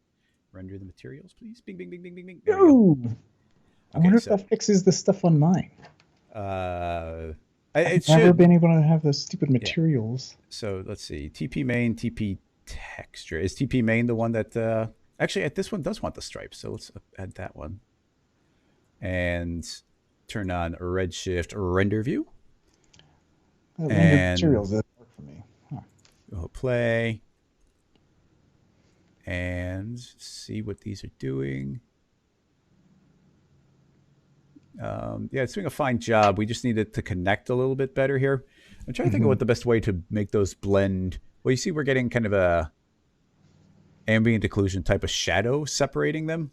And maybe stick it where the line is. Or just the material. Yeah. But I mean, no one's going to see that side. That's the thing. So it doesn't really matter. Yeah, I'm trying. This is a tricky one. I mean, once again, it goes to like we're not perfectly matching this curvature, so that's introducing the tricky bit.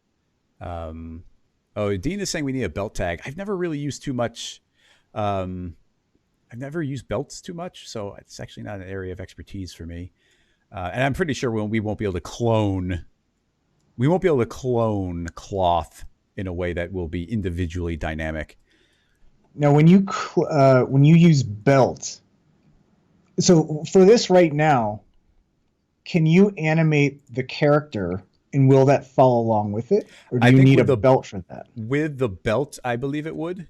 Yeah. Now, I'm trying to see. We're at the time of 0, but here's the thing that's a big pain in the butt with this old cloth system is I'm trying to say like, I'm going to spin this and I want to move it to where the perforation is, but it's not going to let me because we've already locked it in place and that's going to fight. And I wish... Yeah. Leo, you're correct. The belts would follow. I'm just not super familiar with belts. So this is going to be me attempting to figure it out on the fly, which is dangerous. So we can create a cloth belt, and the cloth belt is belting on to something. I'm actually going to belt it onto this cylinder and say set. And I can click show, but I don't know what show is going to mean. That should be in theory belted on there. I'm going to save it again because I'm not sure what that's going to do. I think it's based on the fixed points. My hope would be if I grab this cylinder and just scoot it, it would move it. But actually, it is not. Actually, the cylinder does move, but that's not belt. The belt is not moving with it. Now I have to unfix the points. So how do you lock Oh, you set the. Oh, I see. You Then you set. clear. Okay, so let's clear those points. They're still selected. In the belt, I'll set those points, and now based on those points, the belt is referencing the cylinder. They're set. So if I play, Well, I think with the no, they're cylinder, just you have to have the cylinder editable, or I wonder if you can use a correction deformer to select those points on the actual cylinder, because that's what you need to belt it on. Is a point let's selection. clear, set again. Okay, they turned yellow. There you go. So that should maybe be something. Okay, they do seem Yep. to be belted. I did make this editable, and I can try moving it. Yeah, if I move it, Yep. it's moving with it. And I belted it to the cylinder, so that's the invisible object. So that's fine. Now, hopefully, it's belted. Yeah, unfortunately, well, it's belted, but I want to still scoot this in the proper spot so our perforations align. At this point, the easier thing is just going to be to rotate the material. Yeah, so, so let's see. That should be far right. TP. Yeah, that one. And now we can spin it. So we've got our offset. Yeah, offset U. Or just rotate the object altogether. Yeah. Actually, that's not a bad idea. That's actually I like that idea better because then we can align him. He'll be crooked when he's made, but it's all about them being relative. Oops, I made a render region. Okay, so yeah, I'll just spin him until he's lining up with his perforation. There we go. That's close. But it still goes to like I want that to smoothly. How do we make the shadow not show up? Is it just a little too close right now? I don't know if you can do like is there a Redshift tag that you can say, is that, I guess that's the ambient occlusion. Like there's a... Well, I just forced it to intersect itself a little bit. So I think this tiny little bit of space between them is just enough to create that shadow. But yeah, I mean, some sort of like stopping them from casting shadow on each other. I know I do that in cinema, but I don't know. I know there's compositing tags in Redshift. Let's see. And then I also need to offset the material on the sheet here because it's not quite far enough back.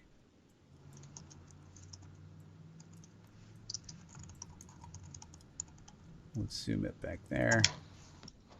Just keep scooting this a little bit more, and I'll just let that cut right off halfway on the edge. And when we're zoomed out, that should look pretty good.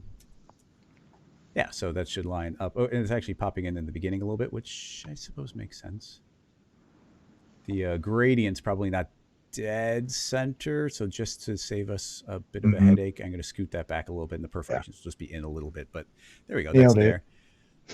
And so yeah, that's just so we got one happy little guy, and then we can we can put wind and whatnot, right? Yeah, it can take forces. Can it accept general Cinema 4D forces? I think it can. Yeah. So if we create a simulate force wind, then that's blowing backwards, and let's see what kind of effect we have. So if we need way more frames, so let's increase that. And make it way stronger. We should see, okay, we do see a reaction pretty much right away. So there we go. Now that should be a little bit of a wind wafting back there. A little collision there.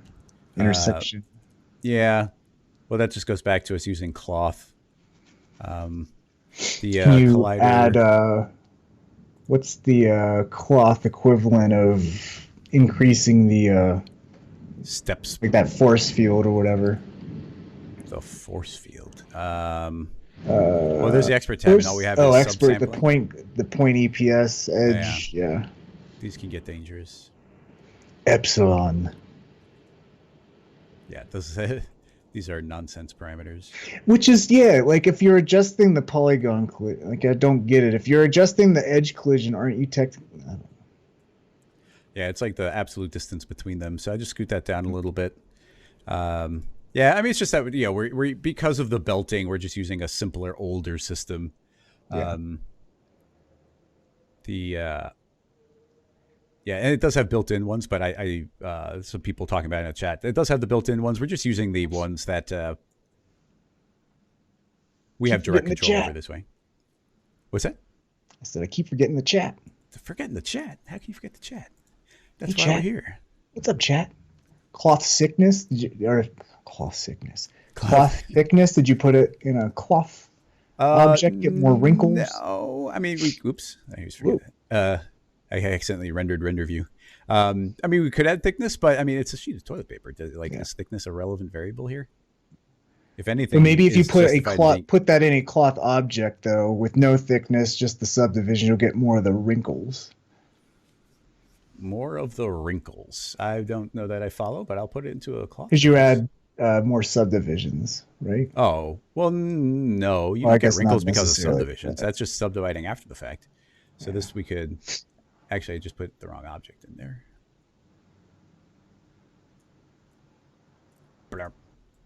Yeah, so we can get tons of thickness here. 0.2, perhaps. But yeah, we don't want to subdivide. Yeah, okay. Fine. I mean, we could subdivide, but we'd have to subdivide at the simulation level. So this entire thing would have to be more deeply simulated. And I'm not sure if putting that... Oh, what's the setting that allows for more reflection? Well, we're not in Softbody, so we only had one setting to play with, and that was... Oh, that's right. Flexion. So we're using maybe rubber will tighten it up a little bit. Well, I'm not sure. Do you want more or less wafting in the wind? Because I did a lot of things to stop it from wafting in the wind. So right now, this should be relatively light. Yeah. And we could add more. With this wind blowing backwards, we might be able to add a little more of that gravity back in because we went easy on the gravity. So that's going to pull it down quite a bit. And now we can counter that again with some more wind. So that just might make it a little bit more alive. Super toilet paper. There's a lot of energy in there. I wonder if friction has an effect on this. So we'll do a simulate forces friction. I'm putting a ton of energy into that, and it's not. So I don't think friction is actually a variable. Or just do air resistance. Yeah, some drag. Mm-hmm. Little drag usually goes a really long way. Yeah, man. Little drag. Munthy says more iterations makes it more rigid. Yes. That would be if we do these iterations when it's like stiffness again and again and again. But we're not trying to make it stiffer, I don't think. I think we're just trying to...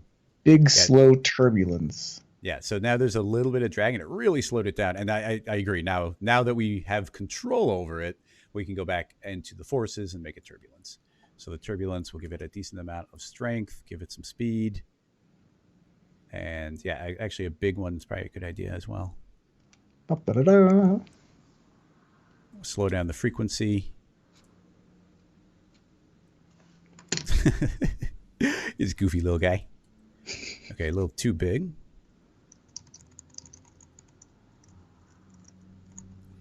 Wow, I'm shocked at how powerful the drag is. Let's go 0.5. A lot of these settings are so finicky sometimes. Well, especially the older systems. Like soft bodies, it makes a lot more sense. But something like this where like a hint of drag is going to, man, really, really slow it down. Yeah, I'm at 0.1 now, and now I finally seem to get a little bit of motion back. Yeah, he's just happy there, wafting in the wind. Happy TP. Very happy. Happy TP. Now, as far as making, well, I guess a thing to try would be to try putting into a cloner. I don't think it's going to work. But let's make a null that will contain everything relevant to making it dynamic. Dynamic TP. And even better, like that's a cloth collider, but then it turns into, actually, this is just to see if we can clone it. So I'll just make a simple cloner, make a single extra clone, put it in. So we get 2, scoot it up. And let's just see if those 2, it's just going to hover there, but let's just see if those 2 sheets are both running with each other, and if they're identical. Because my guess would be they'll be identical.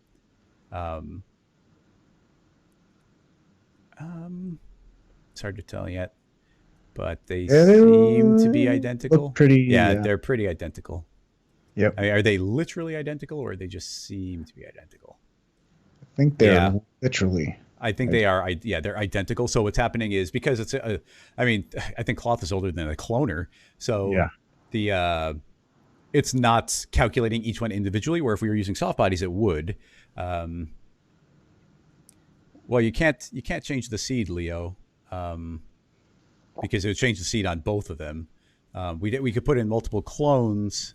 It's weird because the turbulence should act in a 3D space using that noise, so you get slightly different. No, I agree. It totally would. But here's the difference. What's happening is it's not creating a series of copies of here and then running the simulation. It's running the simulation on the first object and making copies of it. So it's that order of operations.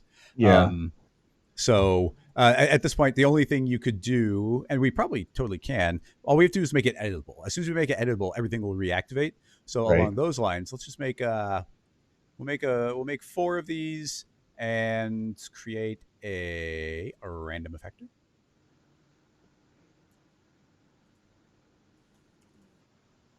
And yeah, that's going to push them forward and backward, create some rotations, spin them around randomly. There we go. And then the lighting's probably going to get really squished again. So I'm going to create that null I talked about earlier. Put everything into that null. T for scale, and we're going to scale the lights up in a very relative way. And that should kind of emulate the closer lighting we had, but in the overall shape. This little bit of floor was just for doing collision, so we could put them in some sort of nice world. But based on that, I'm going to give it another save. And now I'm going to make it editable. And if you're going to make something like this editable, it's always a good idea to save it beforehand. So rewind all the way, make it editable. So now there's 4 different ones. Oh, okay. There's something that's a little bit dangerous is the belt is remembering its original position. So all of them are going to get yanked up to this one. And then I'm not sure how much that's going to mess up the overall cloth and if it's going to recover from it. So if we give it a few seconds. Well, it's just that it needs to be initially. You have to add the cloth tag when it's in its final position. So it's actually doing a good job of, in spite of how long it took to whip them into their position. Now that they are in position, then now you could, essentially if you start your animation here, I don't think there's a set initial state in cloth.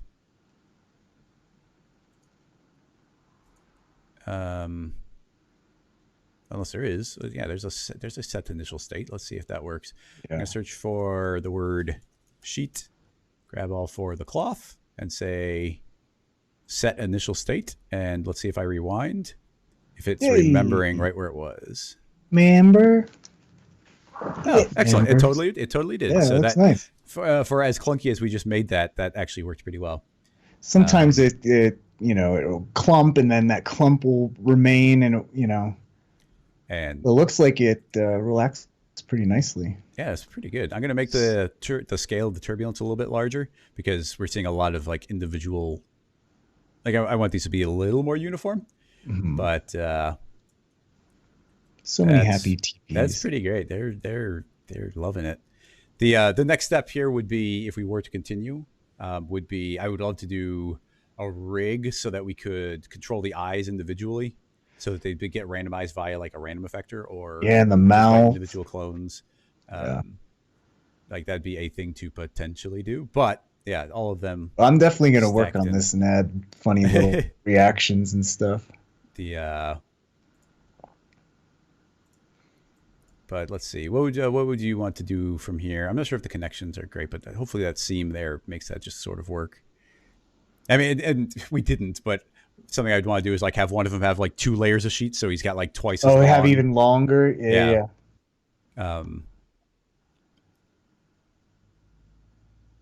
And I mean, there's a lot of things. I mean, now that they're here, I wonder. I just don't trust these dynamics, but since they are connected, I'm curious. Can you just like extrude? If I can make one out one. If we could make one of them. Well, we baked it down to this position, so the idea of doing that seems really sketchy. We'd have to do it in the before we baked it down state, which is doable. Wow, let's live dangerously, man. Let's see. All right, we'll do one. Well, we'll have to undo back to before we made it editable. And I don't want to lose everything else. So I'm going to copy the lights and then undo. La la la la la la la la la. Cloner's back. Boom. Delete the lights, paste the lights. And now we will clone 2 of them. And one of them... sheet. This one, we will do some extra extrusion. So let's see. We got to see what the length of this is, and the length is 15. I'm going to copy that, select that edge, deselect the extra little ones I got, hit the letter D for extrude, and extrude it by that amount to say apply. And I'm going to hit transform again and again, and then I'm just going to do a bunch of times. So that might be more than 8 sheets, but yeah. But that's extending them. And now in the cloner, about that new transform.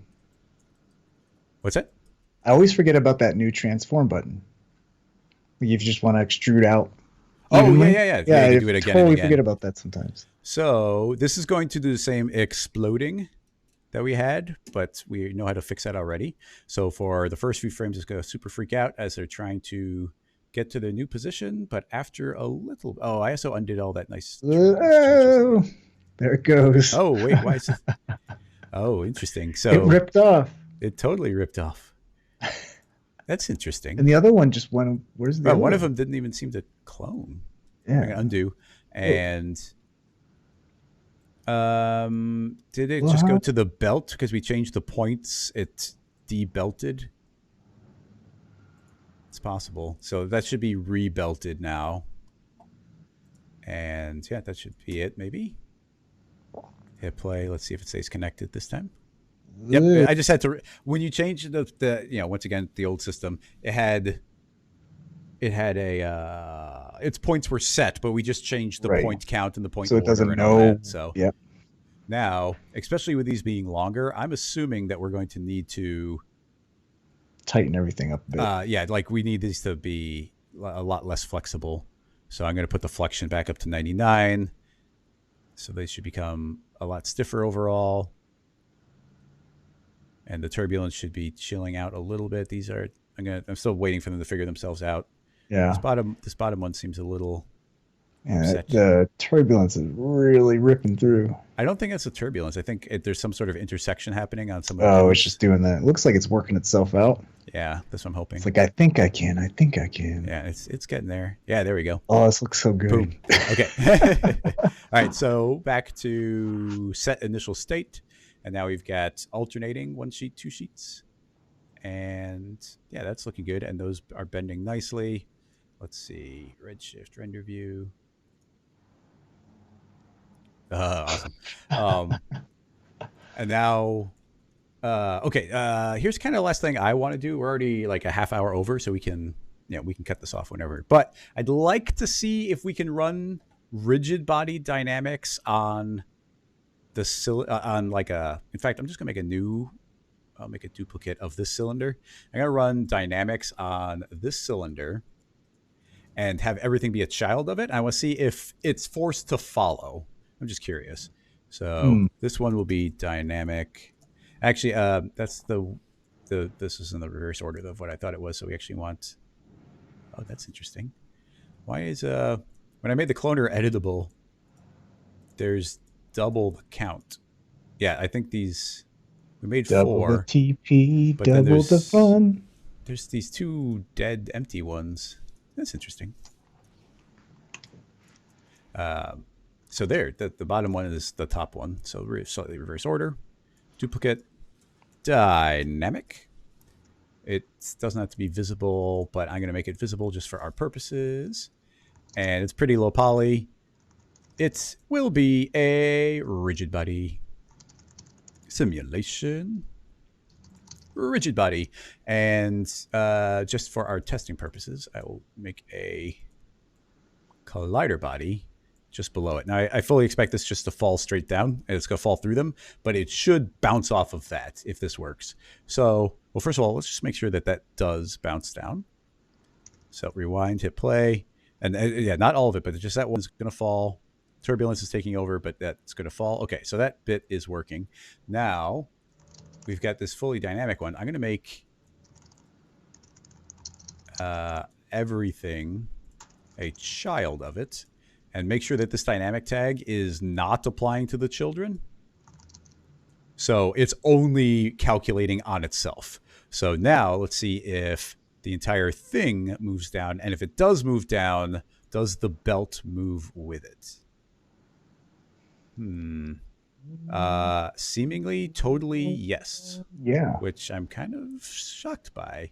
So yeah, that is now that is dynamic, and that the cloth just has to go wherever the rest of it says. So I think that will just still pass through things, and it's probably going to be it's not going to behave great, but we can make it pseudo dynamic. If it's soft body, obviously that would be better. We just can't belt a soft body. Cool. That's neat. It's just so crazy how both cloth and soft body have just been untouched for so long yet. And you say that and it's like, yes, that stinks. It desperately needs updated. But for it being so old, it is quite flexible and usable for a lot of things. Like it's pretty crazy. Like, I know you like to do this too, but you try to recreate these crazy Houdini things you only see people using Houdini for, but then you can like, oh, actually, like you can now with fields and stuff like that, you can actually like, well, we'll trigger a cloth inflation because we have fields that can control vertex maps, and then you can use the belt tag, and you can influence the belt tag using a vertex map and all this stuff. You can get super insane with how deep you can go. And I mean, having said that, I would love to see a updated system.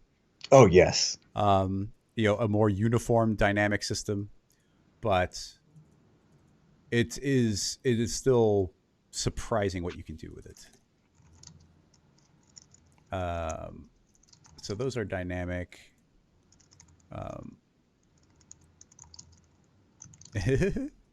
Whoa. Oh god. The turbulence is taking over in there. Whoa.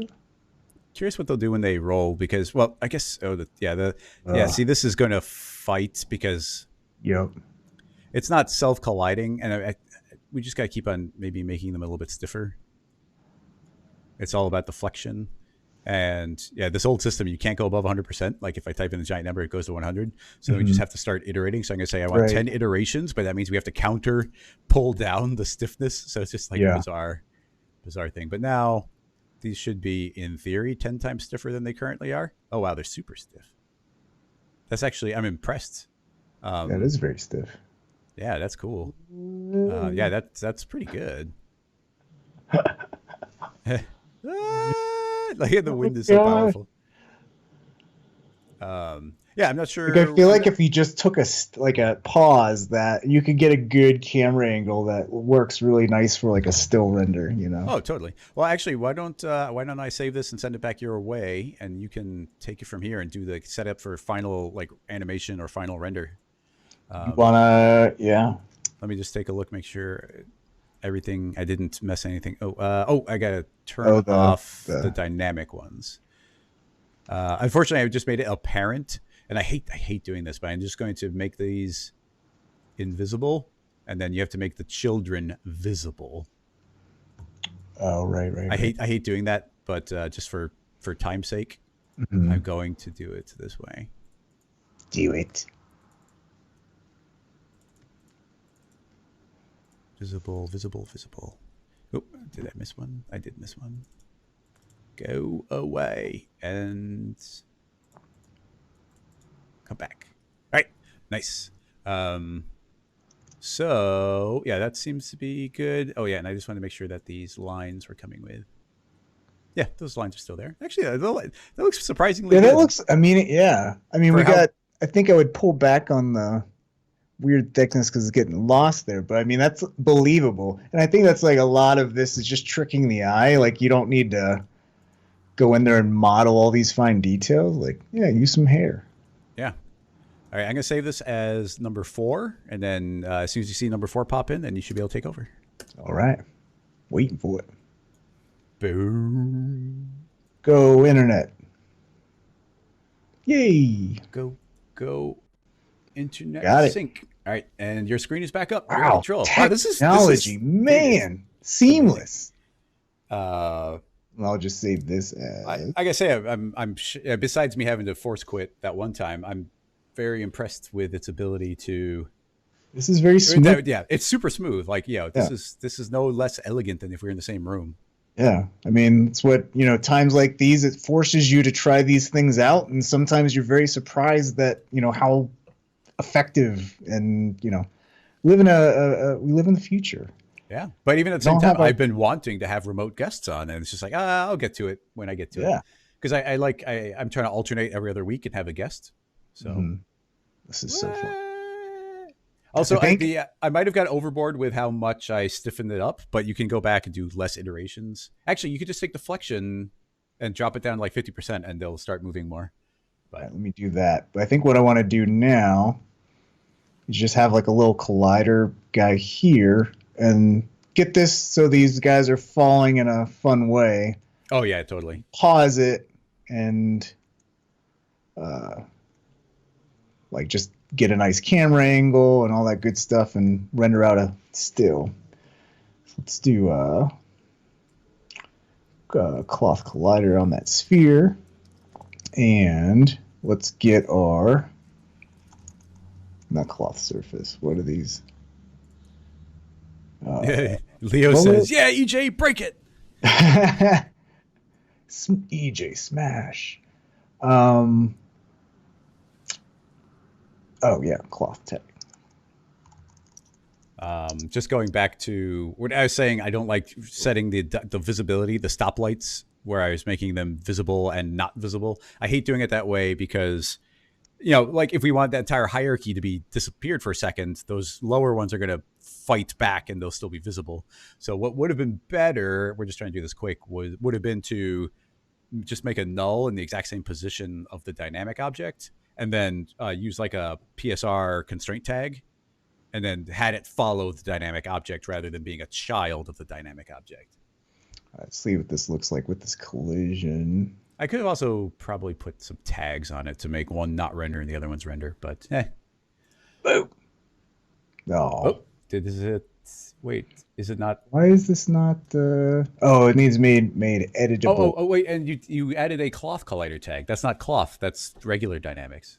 Oh, what an idiot! And it doesn't need to be made editable. Yeah, I don't need to make that editable. That's right. That is all. But that'll work because even with the cloth sheet. No, the cloth will pass right through it. So it just depends if you want which system you want. Yeah. Let's see. Yeah, nice. Yeah. Move this down. Smack him around, EJ. Smack him around.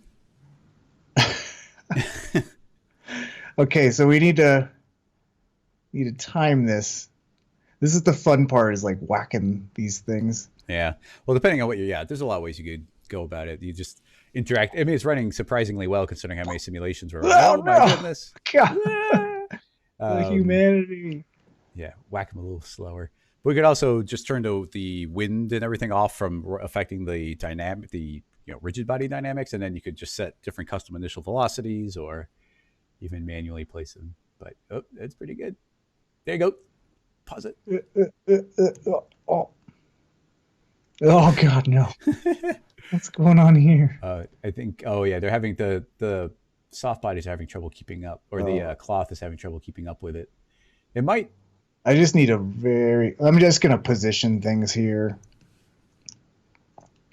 and maybe knock his bottom just or something like that. Try to art direct this a little bit. Yeah. Whoa. Just let him bounce off. Whoa. That's pretty good.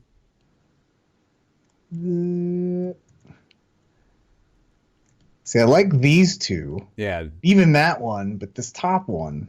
Yeah, maybe one more sphere to block the top from falling backwards too far. Yeah. Do that. Can't remember which direction everything's going. Okay.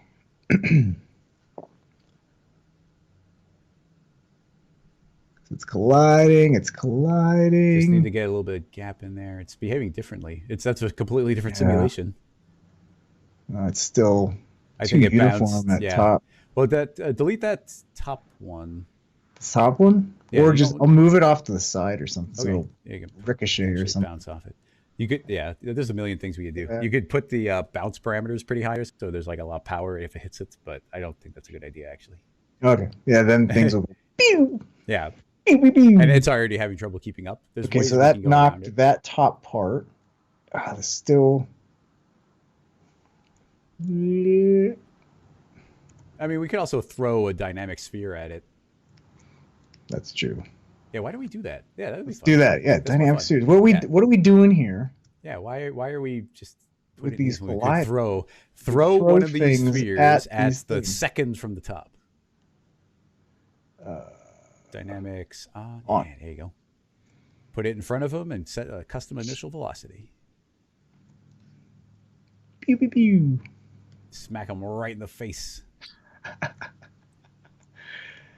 See, that's why I say, whenever I do demos with dynamics, I'm like, I don't play video games because this is my video game. Yep, we play Cinema 4D. We play dynamics. Play throwing TP at people. Customization of and then let's do in the Z 50 question mark. Move this there. It's there. Oh, way more speed. No. Add a 0 onto there. More speed. More speed. I feel the need for speed. Oh, beat me to it. Oh, see, but they're all hitting. I need you don't to want have so many. You just want one. Just or have one coming from this direction. Oh yeah, that could be. Yeah, give it a negative Z. Negative Z. But I think hit the second from the top from the front really hard. Second from the top. Okay. Yeah, see that? Yeah, that sphere. Pull that down just a little bit so it's only hitting the middle one. Yeah, that guy. I think that'll give you something. Nope. Nope. I liked it there. I want that smacking that guy. Okay. Oh, what? What did I do? Did I select negative all Z to all of them? Oh, jeez.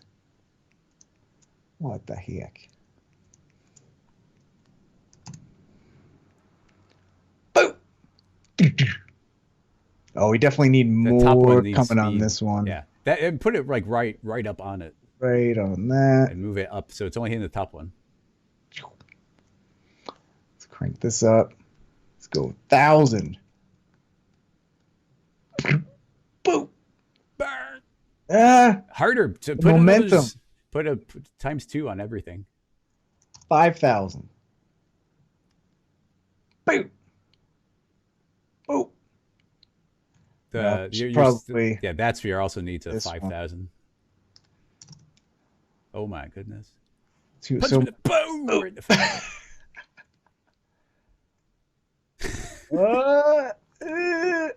They love it. I think we need to.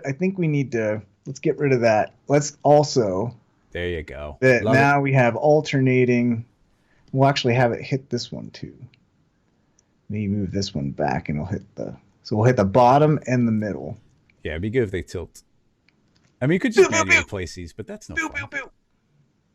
Ooh.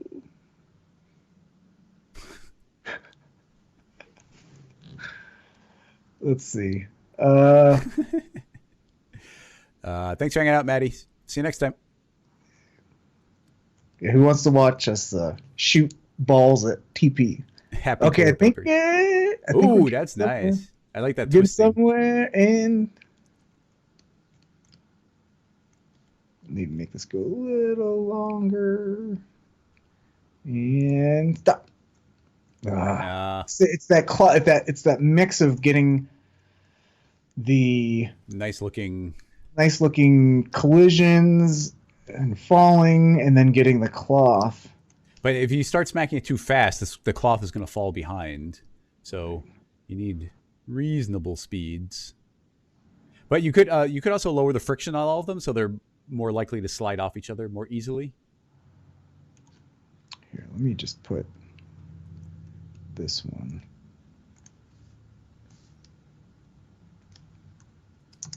Oh my goodness! And then you said friction on what? The top. There's a series of objects called dynamic.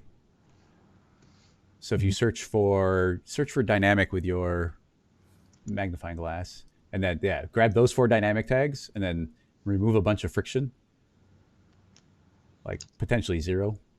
Okay. Just so they can freely slide past each other. That's okay. There we go. Yeah, so they'll freely move. But I guess the friction, them having friction, is what makes them start tilting. Yeah. Although that's a pretty good shot, though. But that one is this one on the bottom needs I think this one needs friction. Maybe we just alternate friction amounts. Well, that won't do anything. If something is 100 friction multiplied to something with 0 friction, then it's still 0. Ew. So also, everybody, there's more efficient ways of doing this. We're just having fun with it now.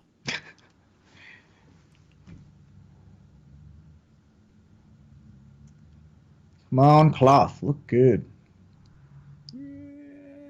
Oh, it's pretty good. That one is, well, I mean, it's not wrong. No. Well, that one is twisting around itself. Really odd. Yeah. That would seem to be passing right through itself. Why. Yeah, I don't know why that's doing that. Boop. Here, let's move this one. This should be like a carnival game. If I could just snap my fingers and have one feature in cinema, it would be to have this belting and fixing that cloth has in Softbody, because this would just instantly be working in Softbodies. Right, without the needing all the fixed. Well, without things are. Then it'd be one unified system, because fixed connectors. Yeah. And fixed connectors might work, but.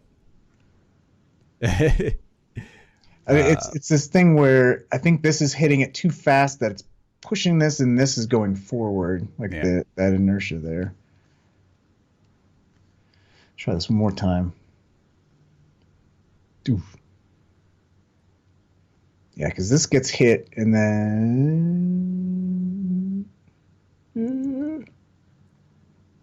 I stopped it, and then this totally went away. Yeah, I think you know what? At this point, I think like the dynamic version of this is just, it's not going to cooperate that much. So if you're actually trying to art direct it at this point, we should just manually move them around. Yeah. So let's do that, because we can do that. Just move those dynamic objects around manually. Yeah, or even their nulls. Yeah, and then you'll have to that will break, but then you can let them pre-roll and then catch up. Yeah.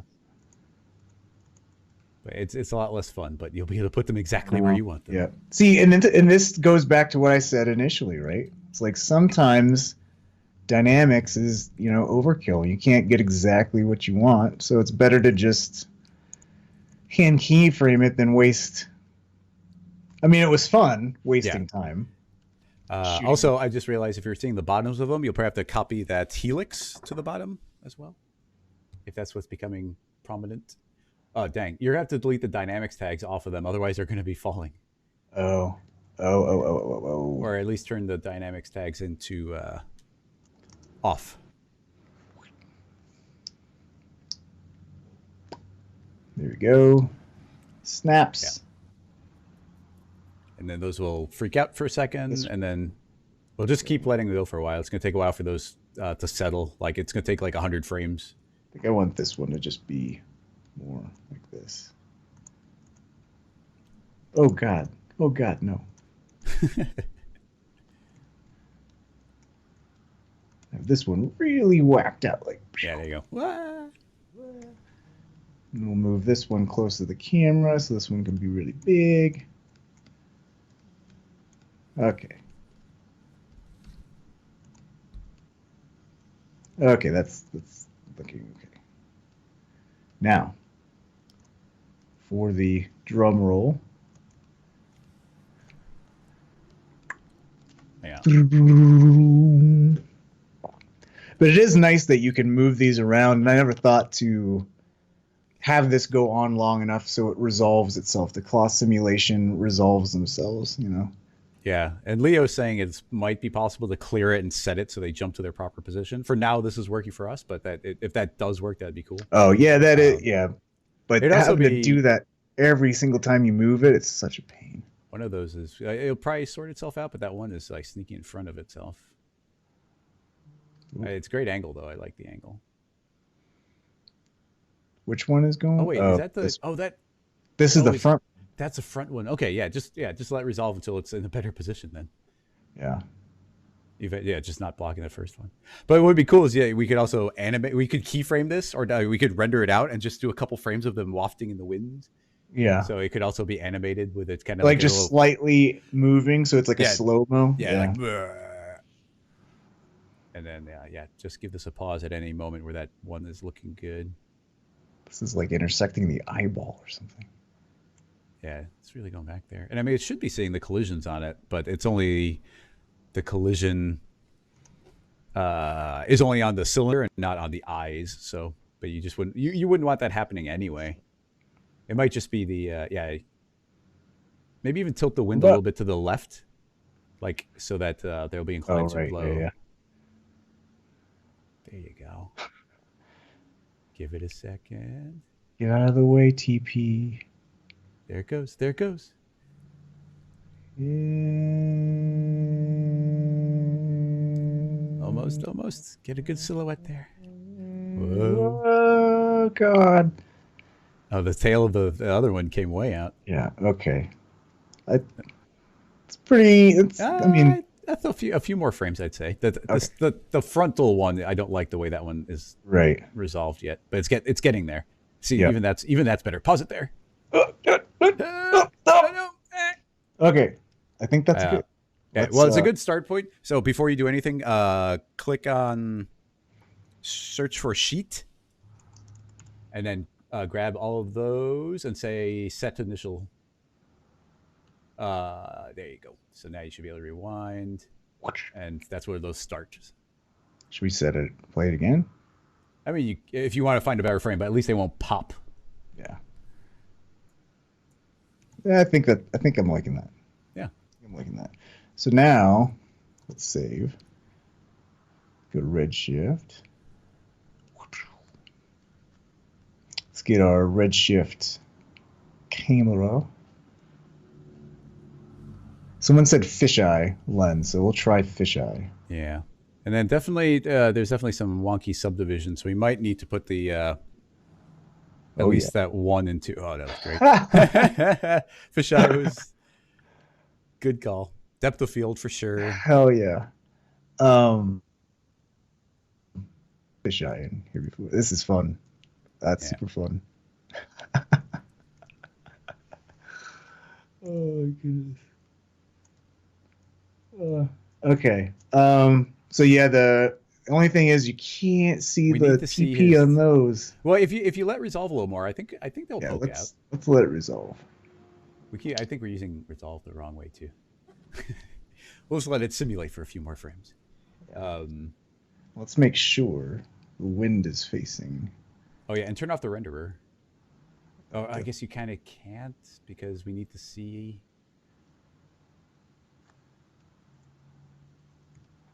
Let me just see which way the fan is going. It is that direction, but only slightly. Yeah. Because it's Z+, that's always forward. Let's go this way. Just need this to go. That one needs to go left. Yeah. Actually, it's doing a good job because the other one's going random. That already, try that right there. Okay. From the top anyway, that looks like it's going to be good. Yeah. Yeah, it is weird that you have to be zoomed in so much to see the fisheye. Yeah. Kind of weird. Okay. Yeah. At least now you're seeing. Yeah. They're seeing a little weirdness right there. It's a lot better though. It is a lot better. Yeah, if you get a good framing.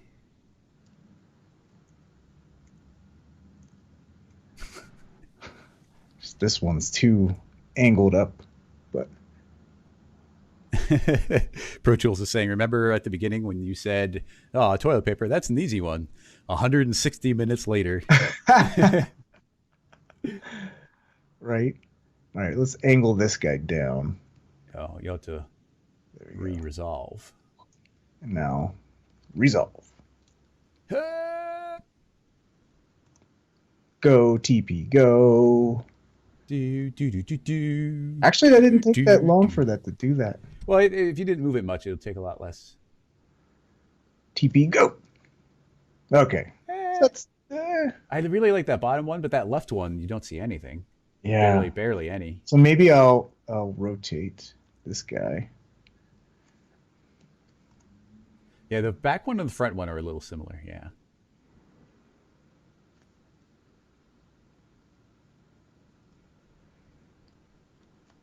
Like that.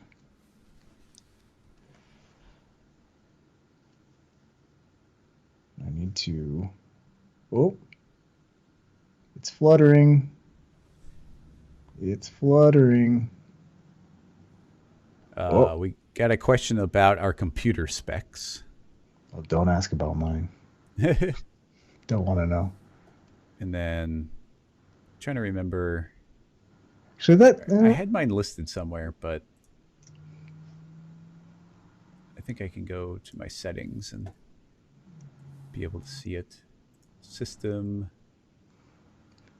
How do you see? That's boring. I have this angled up. System. And about your PC. I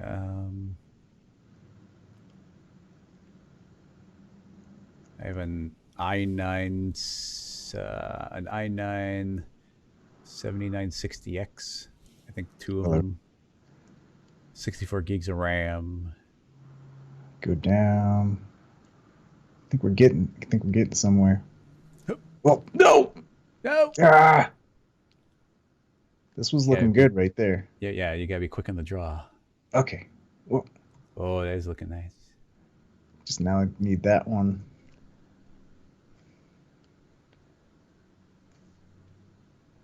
All right. Funny, we got all of them flowing now.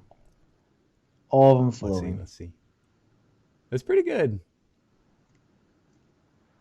You just gotta watch out for the tangent from the front one and the back one, because those are very close to each other. You might need to rotate. Yeah, there you go. Just breaking that tangent. Yeah. Yeah. There's definitely some. We got to deal with the shadow or some translucency when it comes to the single sheets, because some of the shadows really dark on them.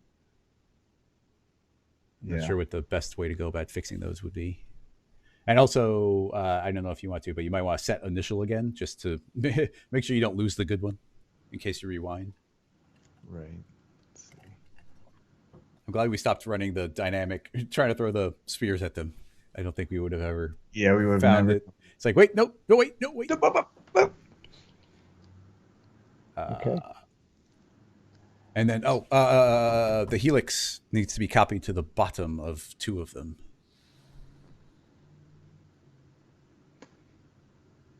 There's the helix.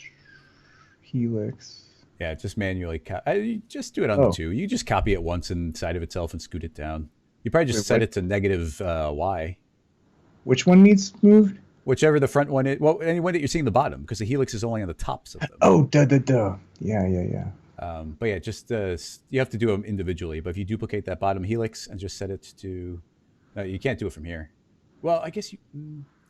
I mean, I'm just trying to think of the quickest way. But yeah, just whichever one is the front one. I don't know which one is physically the front one.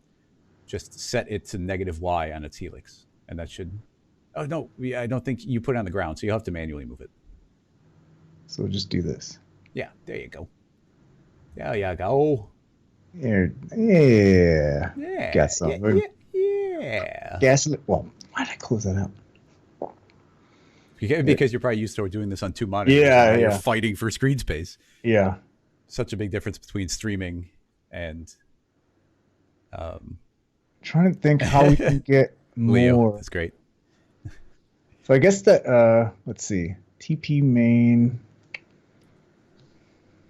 Is there any Do we Redshift want a expert lot of weight on this? I don't know. I mean, Because backlight. it's getting darker now. Yeah, backlight is. Wait, it gets darker as you go up. Which is weird.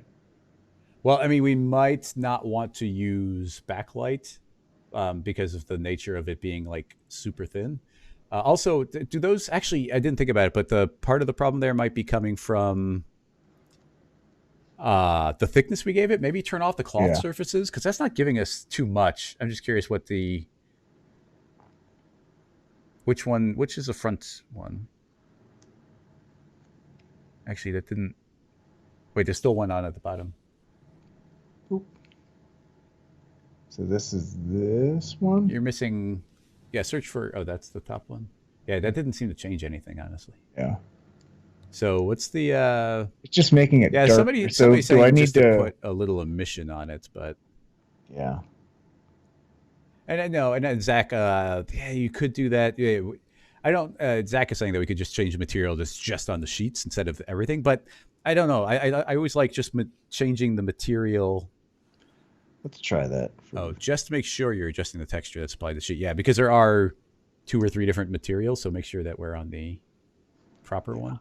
Because if you're like tweaking the one that's doesn't have the perforation, then we'd be like, what's going on? Okay, sheet. So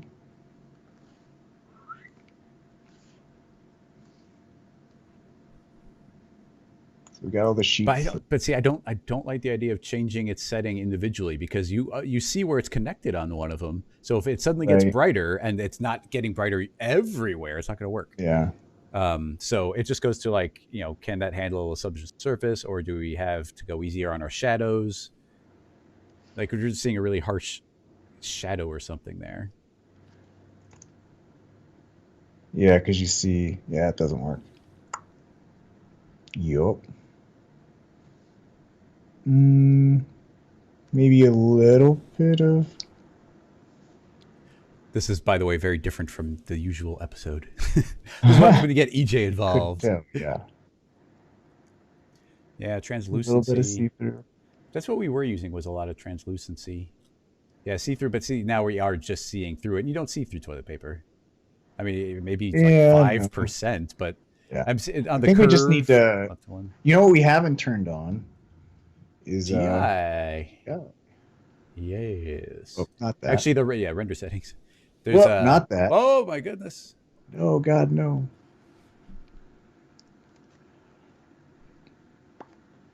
Redshift. Yeah, Zach is probably right. Backlight is meant to replace like super thin objects, not volumes. Right. But GI could go a long way here. And Joe was saying save. I did. Okay, he's been shortcut saving. Teenage Mutant Toilet Paper. Yeah, that's good one. Oh man, you could just put they're just different colors. Oh my goodness, yeah, we could. They have little headbands on each one. Just change the color of the eyeballs so that they match. Yeah, there you go. Got Donatello already. Yeah. Let's get some Raphael. Favorite. Let's get some Raphael. Of course you like Donatello. It's the Brainiac. Leonardo. I did always like the inventor characters. Mikey. Leo. And these won't update, so I'm just gonna throw them on here. Oh, this is so annoying with the. Yeah. Don't know what's what. Yeah, you might want to rename the hierarchy just for like front, like first, second, third, fourth, so you know which one's from front to back or something. Yeah, at this point, it doesn't matter. I tend to agree. Ah. There we go.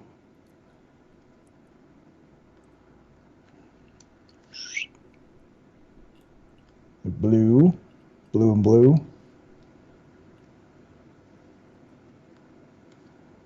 And then there we go. There you go. We might need to change the lips to something more neutral, though. Right on the.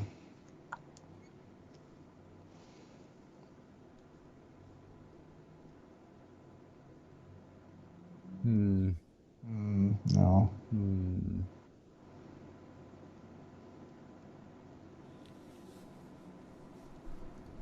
I mean, it might be weird, but what if it's just white or like a very light gray? Yeah. Yeah, let the eyes pop the color. Yeah. Everything else can be. Yeah, that's not bad. That's not terrible. Or just maybe do pink. I think we need a Leo is mentioning it, but I think we need some sort of radial, or not radial gradient, but like a circular gradient in the back, so they're kind of popping from the explosion. Oh, sure. There is white on a void of white. Pink. Is it I don't know why, but pink is creeping me out a little bit. What's that? Pink is creeping me out a little bit. Pink is creeping. Pink looks better than gray, someone says, but I don't know. Pink was creeping me out, though.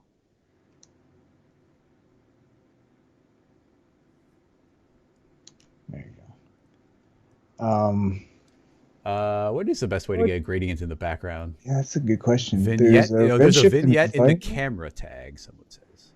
Oh.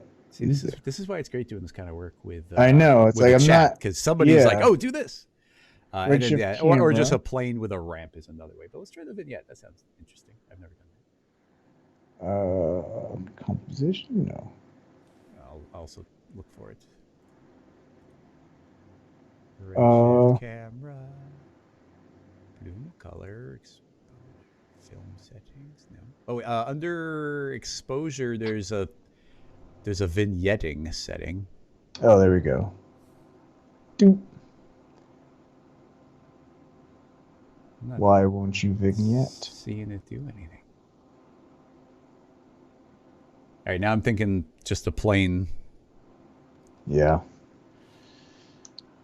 Easy solution. Oh, wait, were you doing that in the camera? It would have to be on the tag. It's under exposure, override. Yeah. Oh, okay, that is where you're doing it. Okay. Change the color, someone says. Nope. Oh, it's something appeared down on the ground. Or has that always been there? Oh, that's the plane. I just added here. Oh. I didn't notice. Oh, jeez. Whoa, whoa. Scale the heck out of that sucker. Fisheye. Yeah. Cow. Well, make it a child of the camera, and you can just adapt the rotation of the camera, and then it should be good. Yeah, set the whatever your closest night. Oh, okay, yeah, there you go. That works. Yeah, look how easy. And shrink it so we can get. And that's already got the vignette like built in. It might be. Yeah, a little bit. Well, let's do. Background. Yeah, we have like 4 different people saying different ways of doing it. A plane. Yeah, the plane might affect the lighting.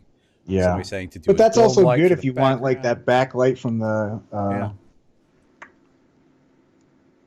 From the GI. All right, maybe so this is where we could use. All right, no. Maybe not. I want to make this bright. So this is where I will need to have like a light here in the back. Well, if we make this a luminant plane, then we can just get it to cast light, right? And we turn GI on? Yeah, GI's on.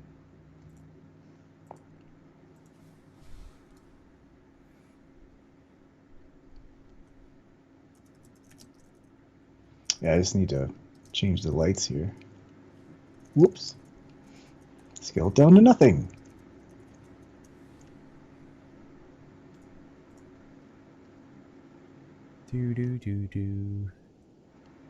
Let's see. If you change the color by clicking the small triangle, instead of popping out the window color, you can see the result in real time. That's probably a good point. And I would be doing the same thing EJ is. So if I pop out the color? Do the twirl. Right now, you see the color bar up there, like where it says color?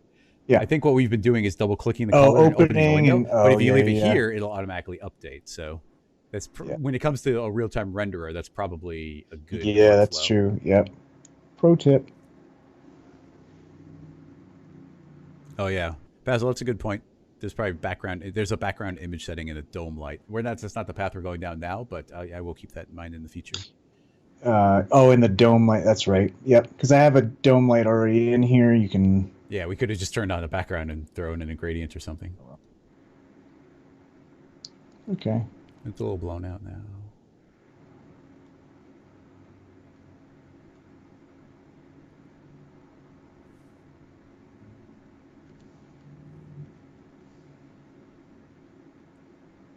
Yeah, that's I don't know. I kind of like the much. pure white. I mean, I know it's That's maybe bad to do that, but it was. I don't know. They just felt softer. They looked more cuddly when it was white. all right. Now I thought I had save. Thought I had GI turned on.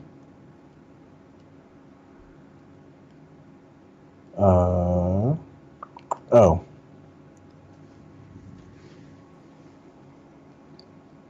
Brightens it up a little bit. Yeah, it's a little blown out. Yeah, this. I think we need to have the background color something. What color background? Green Green for the turtles. For the for the toilet paper turtle. Do it turtles. for the turtles. Because none of them have green in their eyes. Right. It's like neon green. That's super green.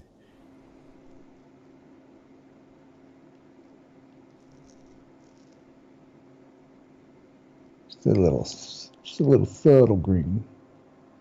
Yeah, better. There we go. Digging it. Let's see. Now, So actually, it's not wrong. Dean is saying, well, I'm gonna say he's saying make poop. it brown. Come on. Heads out of the gutter. I mean, it is anthropomorphic toilet paper, so. Anthropomorphic toilet paper. So what'd you do today? We spent 3 hours Uh, making happy toilet paper rolls. yeah. So let's make this overhead a little. Several people are seconding making it brown. Oh.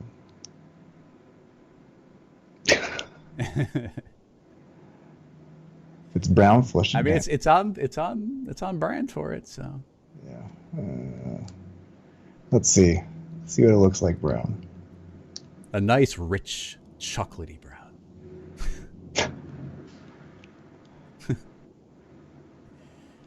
Uh,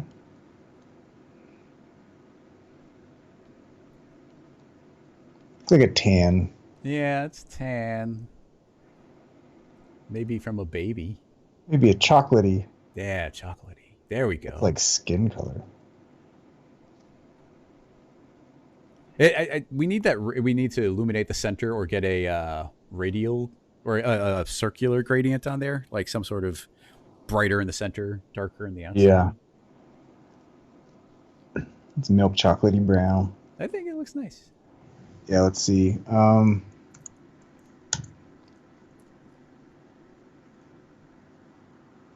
Let's make another light. Whoa. Whoa. What I can do is just have this affect the background. Yep. Include only background. Include. Zach is on the exact same page. Shaboom. Ooh, there you go. That's the ticket. Now we're talking. I think we need. We're blown out a little bit on the toilet paper. More brown. More brown. Even darker.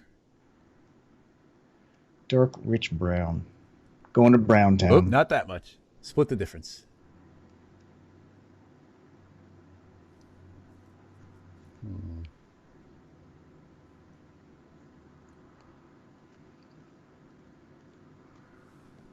Do. Okay, so now we're overblown on our... Yeah, the front one's definitely blown out. Let's see.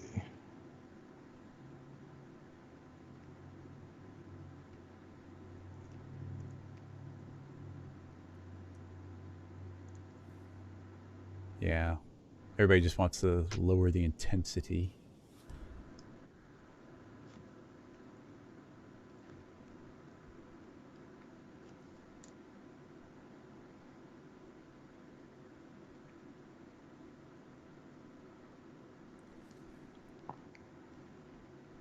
Something like that. Yeah.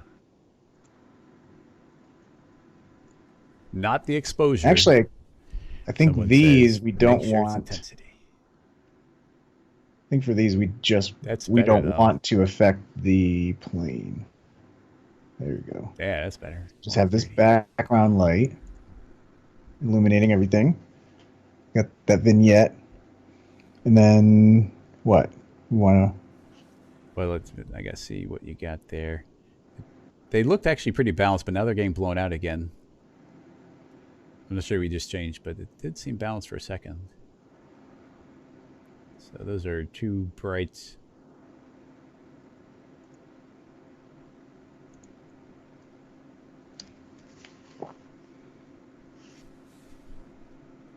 It's pretty good. It's pretty good. Just a little flat in the front.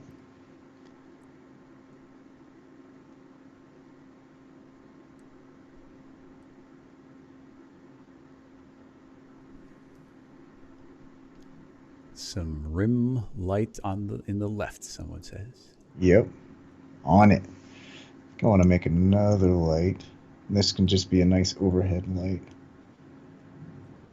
Oh.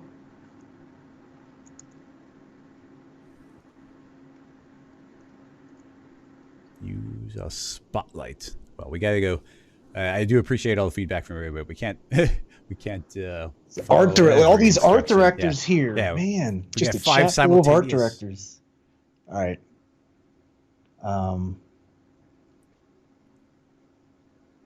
I think we're getting close. I think we're getting close here. Yeah, there's a nice pop to it. A little blown out, but it's a little got a blown nice out. pop. Can you make the logo bigger?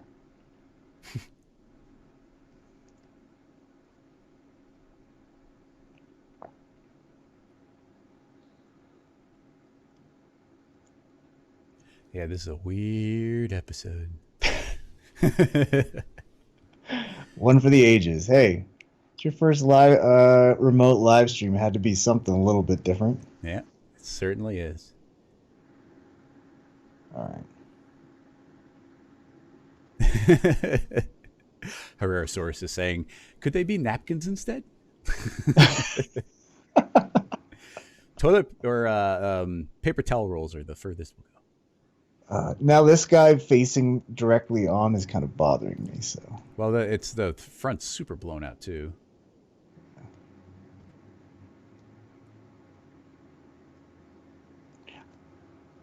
Plus, what you're seeing. So what I'm seeing on my end, it's not blown out, but on the live stream it looks blown out. So I think that's the issue we're having here. Could be. Or it looks okay. Also, this isn't the most calibrated monitor. Yeah, actually, yeah. Just switch to the other monitor and it's a little better. Yeah. Yeah. These dang live stream fart directors.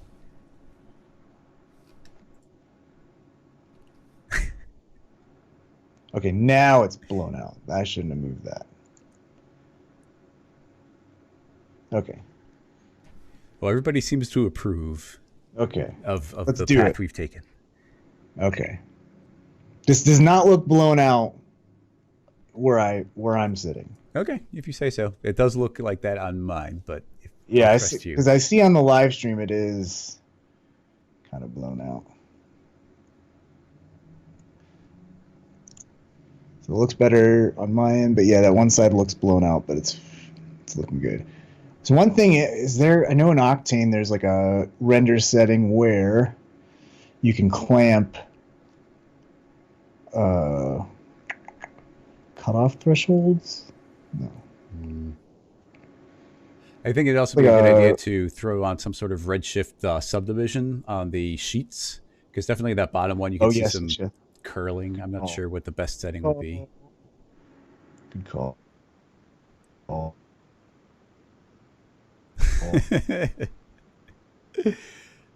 Leo saying, like, cool, nailed it. Let's start another question now.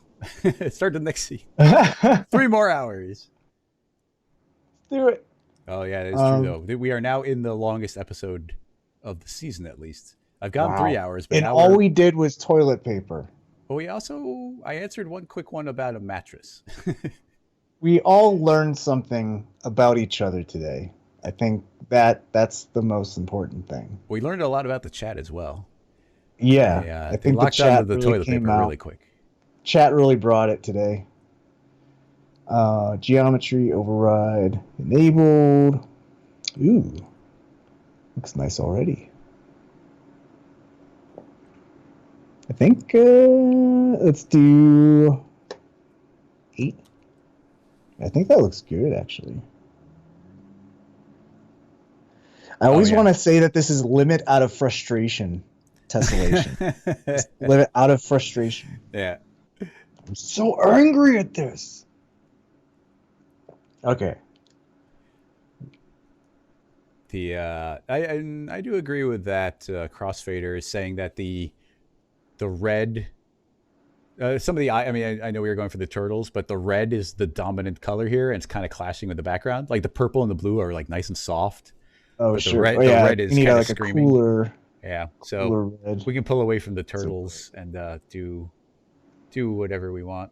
And then and the orange now is too close to the background. But I do agree with that. Retro Tribute. All right, we're just gonna do all. EJ. Oh yeah, and we forgot depth of field. Ooh. Yeah, we didn't do depth of field. I'm just gonna turn all of them purple. They're all Donatellos. And I'm doing the blue lips. Works for me. Blue lips again. Yep.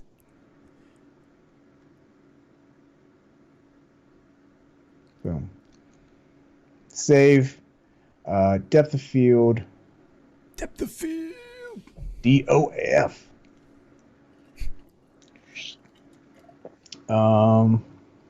Redshift. Camera. Bokeh. Enabled. Am I doing this right?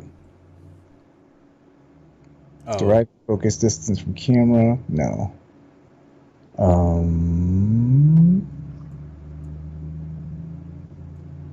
Is it just adjusting the f-stop?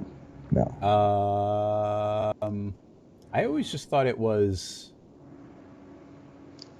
Redshift camera. Is it just under blue? No. Oh, bokeh. Yeah, it's under bokeh. It's bokeh? Yeah. And then... COC radius. There we go. That's the stuff. Yep, so now... Okay, we figured out just before the chat started shouting out all the correct answers. So,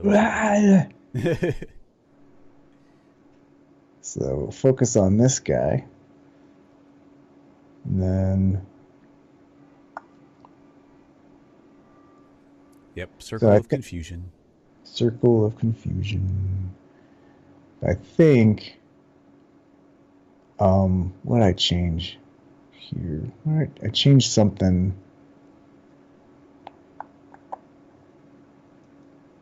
Oh, the exposure.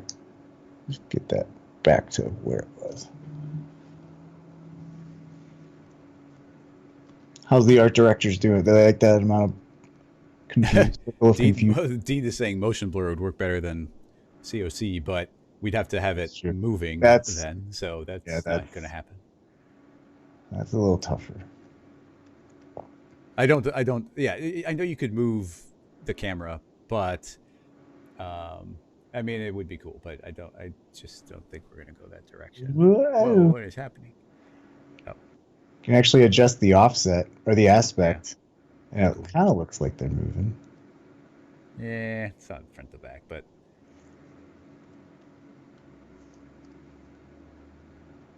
Yeah, well, even if we were to move the camera and do that, we want one of them to like be still in the frame. Otherwise, they're all just gonna be streaky. So Yeah.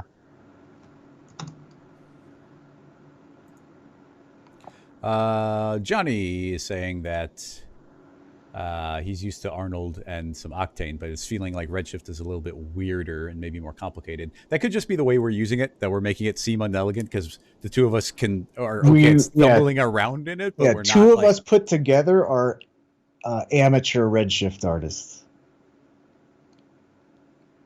I just simply don't render things in general, but. All right.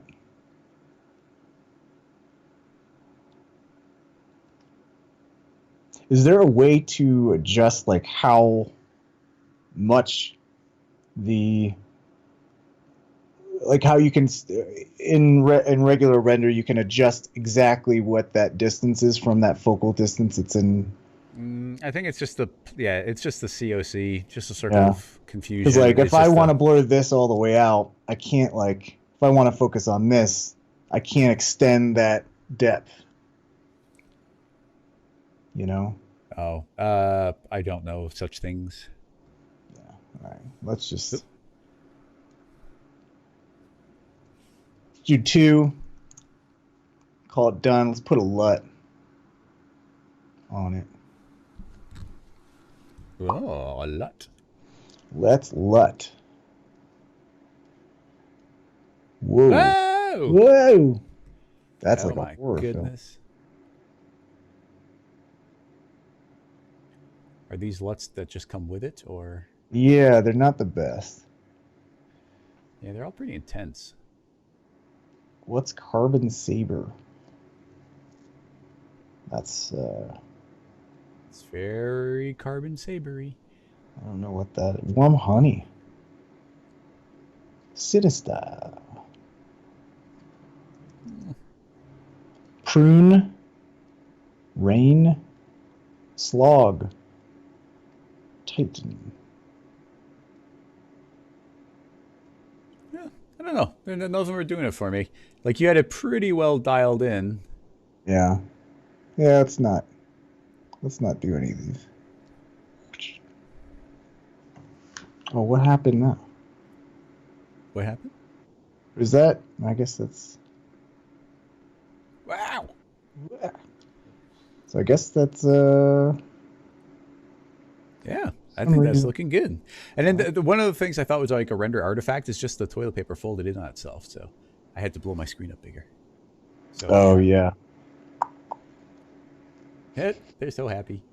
I think you should change the mouth a little bit or something on 1 or 2 of them. Just pull the spline. That should be super quick. I'll also save it. Yeah. I'm gonna increase the size of that so it's not so. Yeah. Everybody's saying just fix it in post. Finish it in post. All right. We'll move that. We'll just close that. And let's get out of this camera. And let's just do Toof's mouth. Actually, you know what suddenly popped in my head would be, we shouldn't do it in the stream, but you know those almost like a cinematograph type of thing where the camera just moves a little bit left and right. It just gives you the parallax. Yeah. Like that would work well for here. Just that little bit of parallax depth of field. That would have been a good idea, Jess, but we didn't think of it, and now they're all simulated and they're stuck. But we should have had one of them be upside down. Oh. Actually, well, we could flip the mouth. Rotate the face. Yeah, spin the face. I didn't even think about that. Just rotate the face.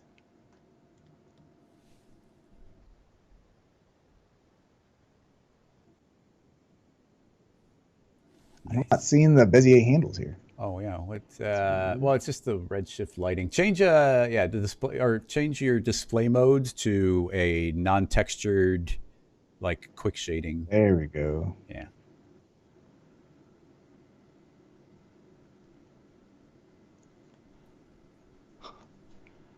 What happened to the teeth? I don't know.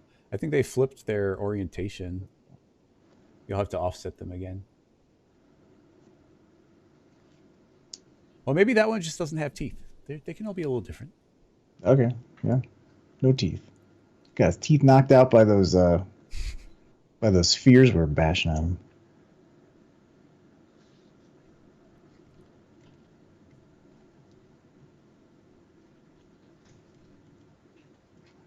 Change. Let's do this one. We'll just change this one really quick. Have him be upside down. You probably don't have to change it. Just flip it upside down. Oh, just the, yeah. Because we don't need to do the dynamics anymore. Yeah. Well, not the whole model, just the face. Oh, maybe. Yeah, I was thinking just spin the mouth was safer. Oh. Yeah, that's the hard thing with this character is that they're centered, so it just makes it look frowny. I guess the teeth are upside down. I guess you could scoot the mouth down further, or I guess up further if it's supposed to be upside down.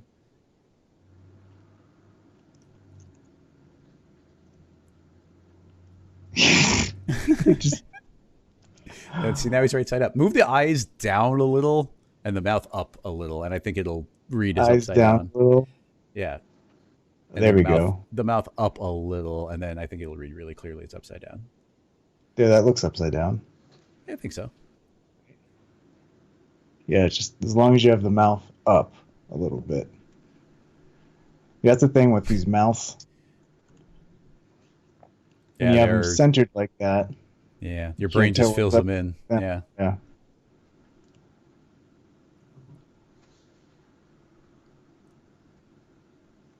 All right. I like that he looks concerned down there. Yeah.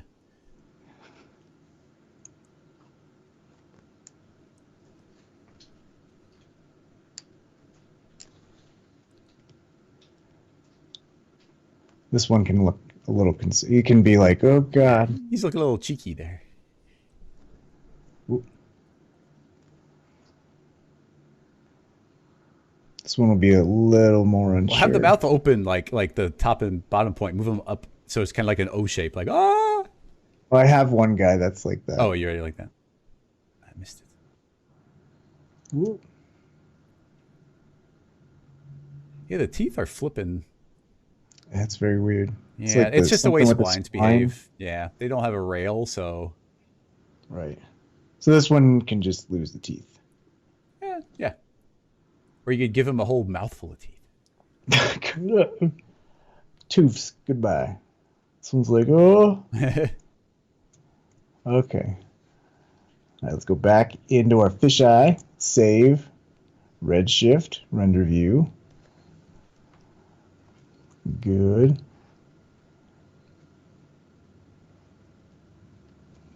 Bucket render. No, Johnny, I'm there with you. Like the next thing we gotta do is tweak a couple pupils.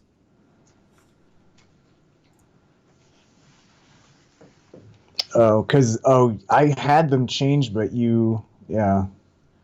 Yeah, no, I killed. Well, yeah, when we made them more dynamic, they all went away. But easy to tweak here. Right. Just don't. Just rotate them a little up and down. Nothing too crazy. Yeah. That one's fine. That one's already upside down, so he looks great. Yeah, this one will look at the camera. Yeah. Yeah, there you go. Stare into your soul. Crap. Of course, I was looking directly through the camera. Oops.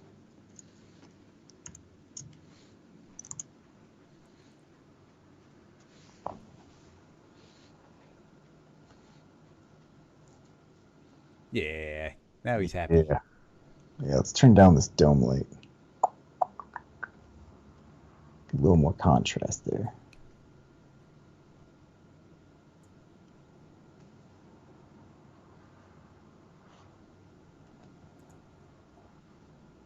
All right.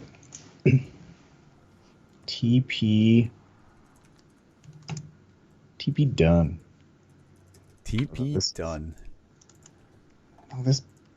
This guy over here is overexposed.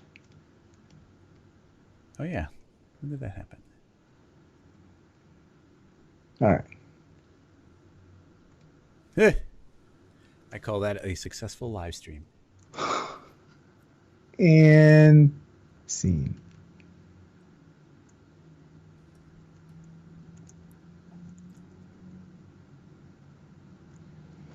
This is the portion of the show where you just fart with lights. Yeah, well, this is Right, that Alex. last Okay. that last 5% will never Yep. go. Yep. The one thing I don't like about Well, that Redshift, unless vignette I'm got missing really some. strong. Go ahead. Yeah, that vignette's really strong now.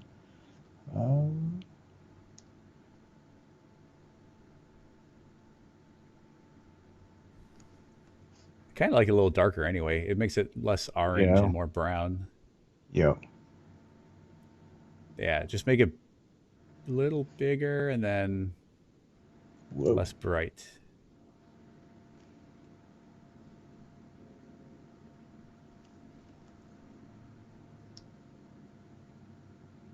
Yeah, that's the world they live in. Boom. That's all right. And then I'll just save this into the. Now, when you're doing this type of thing, would you spend any time in Photoshop doing any kind of tweaks or anything, or Not with third-party renders, or yeah, they come out renderers, pretty because you nice. can do LUTs, everything all in camera, so it's not really a thing. Yeah. Well, you and I have talked about. You and I are a lot less likely to spend a lot of time in post, and it's just like, oh no, it's all in render, Right. which is spoken by people who don't spend a lot of time in production. Right. Yeah, exactly. Just up the samples a little bit. Yeah, I'm pretty sure Let's do he's been 10. saving, but somebody's concerned you haven't saved it. So Oh, trust me. Oh, you trust me. nice big render. Oh, I didn't even do full HD. Damn it. Dang. Or you. Oh, jeez. Or we do Instagram. Boom. Square that up. Oh, what's going on there? Everything seems to have zoomed out. I think your aspect ratio changed because of making it square. So now you have to zoom up a bit or something. What? Whoa. There Oh, we go. okay. All right, let's do this again. This actually fits a square composition pretty good, actually. You're not in the camera. I'm not sure if you're trying to be. Oh, no, doy. Yeah. Well, it doesn't even matter what that looks like there. Because this is all that matters. So it's weird that, see this? Just zoom up. Yeah. Well, that's the edge of the fisheye. I don't think that's. Oh, wait. I guess you can't just zoom. Is there a way to see like your boundaries in here? It's very weird. I don't have an answer for you. Because you'd want to see like what is the safe area. Right. I think I'm sure there is. Frame region, frame. Oh.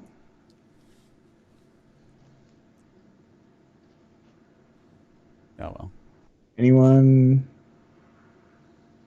I think no, nobody's. I think it's just like this render view window because whatever size you make it is what it's adapting to. Yeah, but in Octane, for example, you have. Well, stretch the square. Just stretch the overall window square to look more square. Oh. See, that's. Yeah, but see, it's adapting to whatever you feed in. So. Fill window. Am I zoomed in on the IPR? Yeah, I was. Well, yeah, but regardless, it's still got the giant circle there. Right. That's weird. Let's render. I don't know why I'm rendering a TIFF, but whatever. You know what? We'll fix that in post. Just render at a double scale, and then we'll crop it in Photoshop. Because that's basically what you need to do. I think this is just the result of using fisheye. So what I would do is just double the size and just crop in like that. Yeah, do it because once we crop in, it looks great. ×2.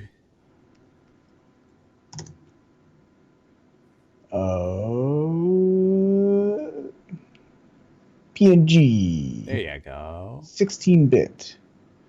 Boom. Shablams.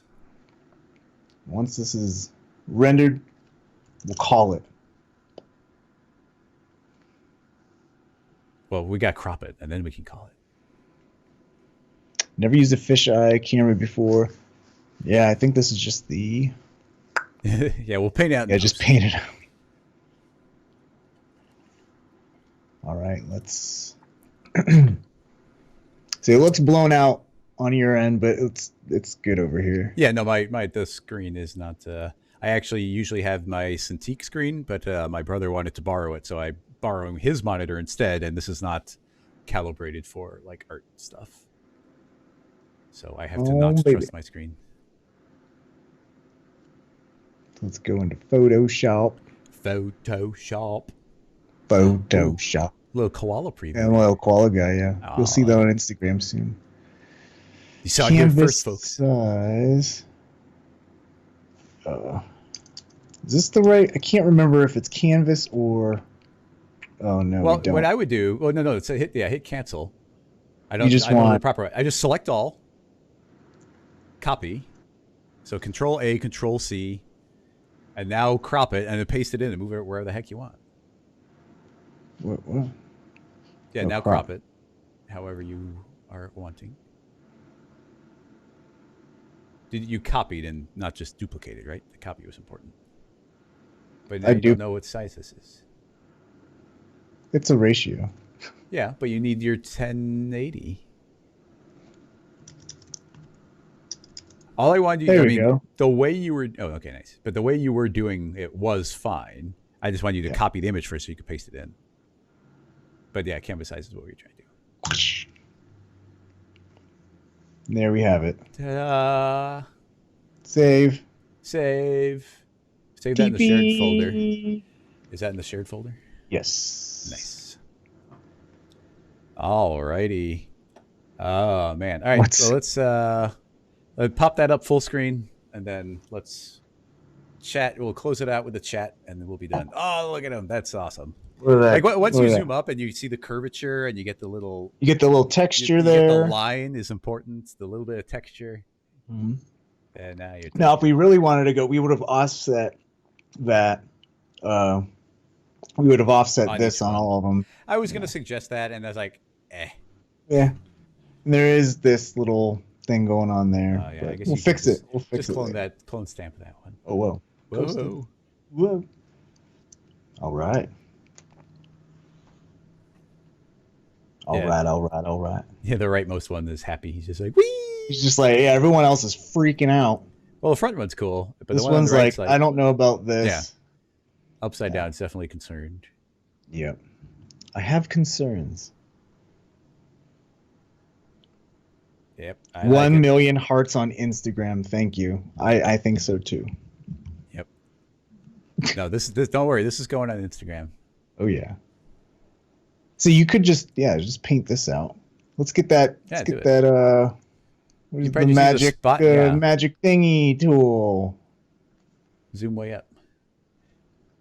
Oh wow.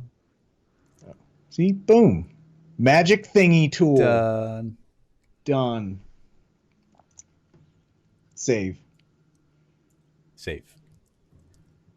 Repeating poop texture. Oh god. And done. Pencils down. Yeah, that was a lot.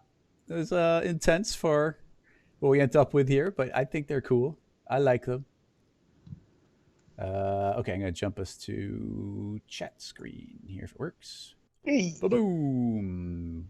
All right, everybody. We're gonna wrap this one up for this.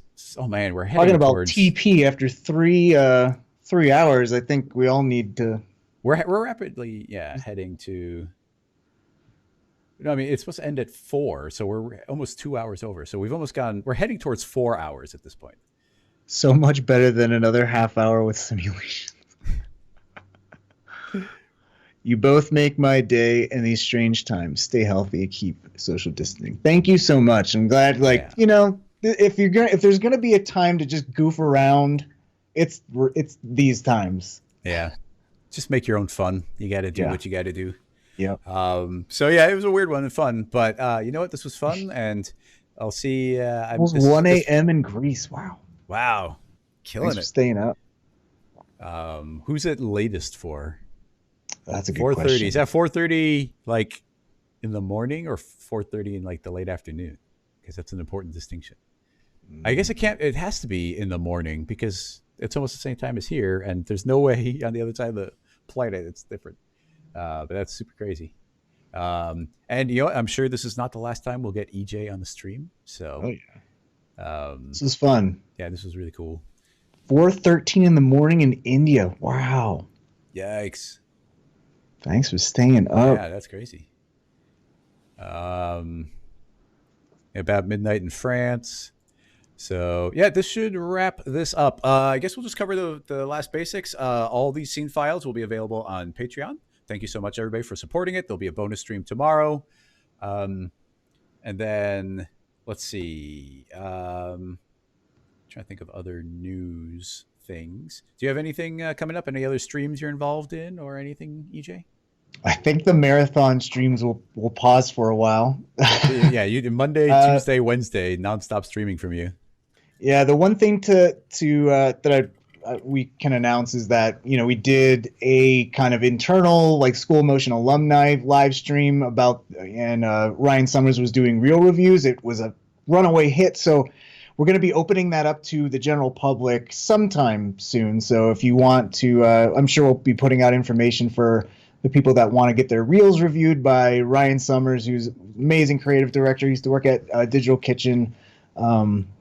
A fellow Chicagoan. Is that how you say? He's here in Chicago. Yeah. But yeah, we're gonna be ramping up the live streams quite a bit. We got a lot of tutorial content. Tomorrow we have an article on School Motion that's gonna have 50 free textures that you can download for free, and there's gonna be a list of 50 texture websites that are like not crappy textures, but like legit textures to normal maps, bump maps, and a lot of free resources. So that's coming out tomorrow.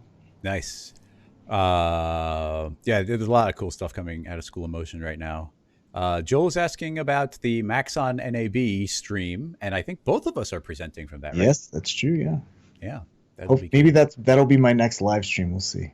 I mean, I don't know, how far away is that? When is that?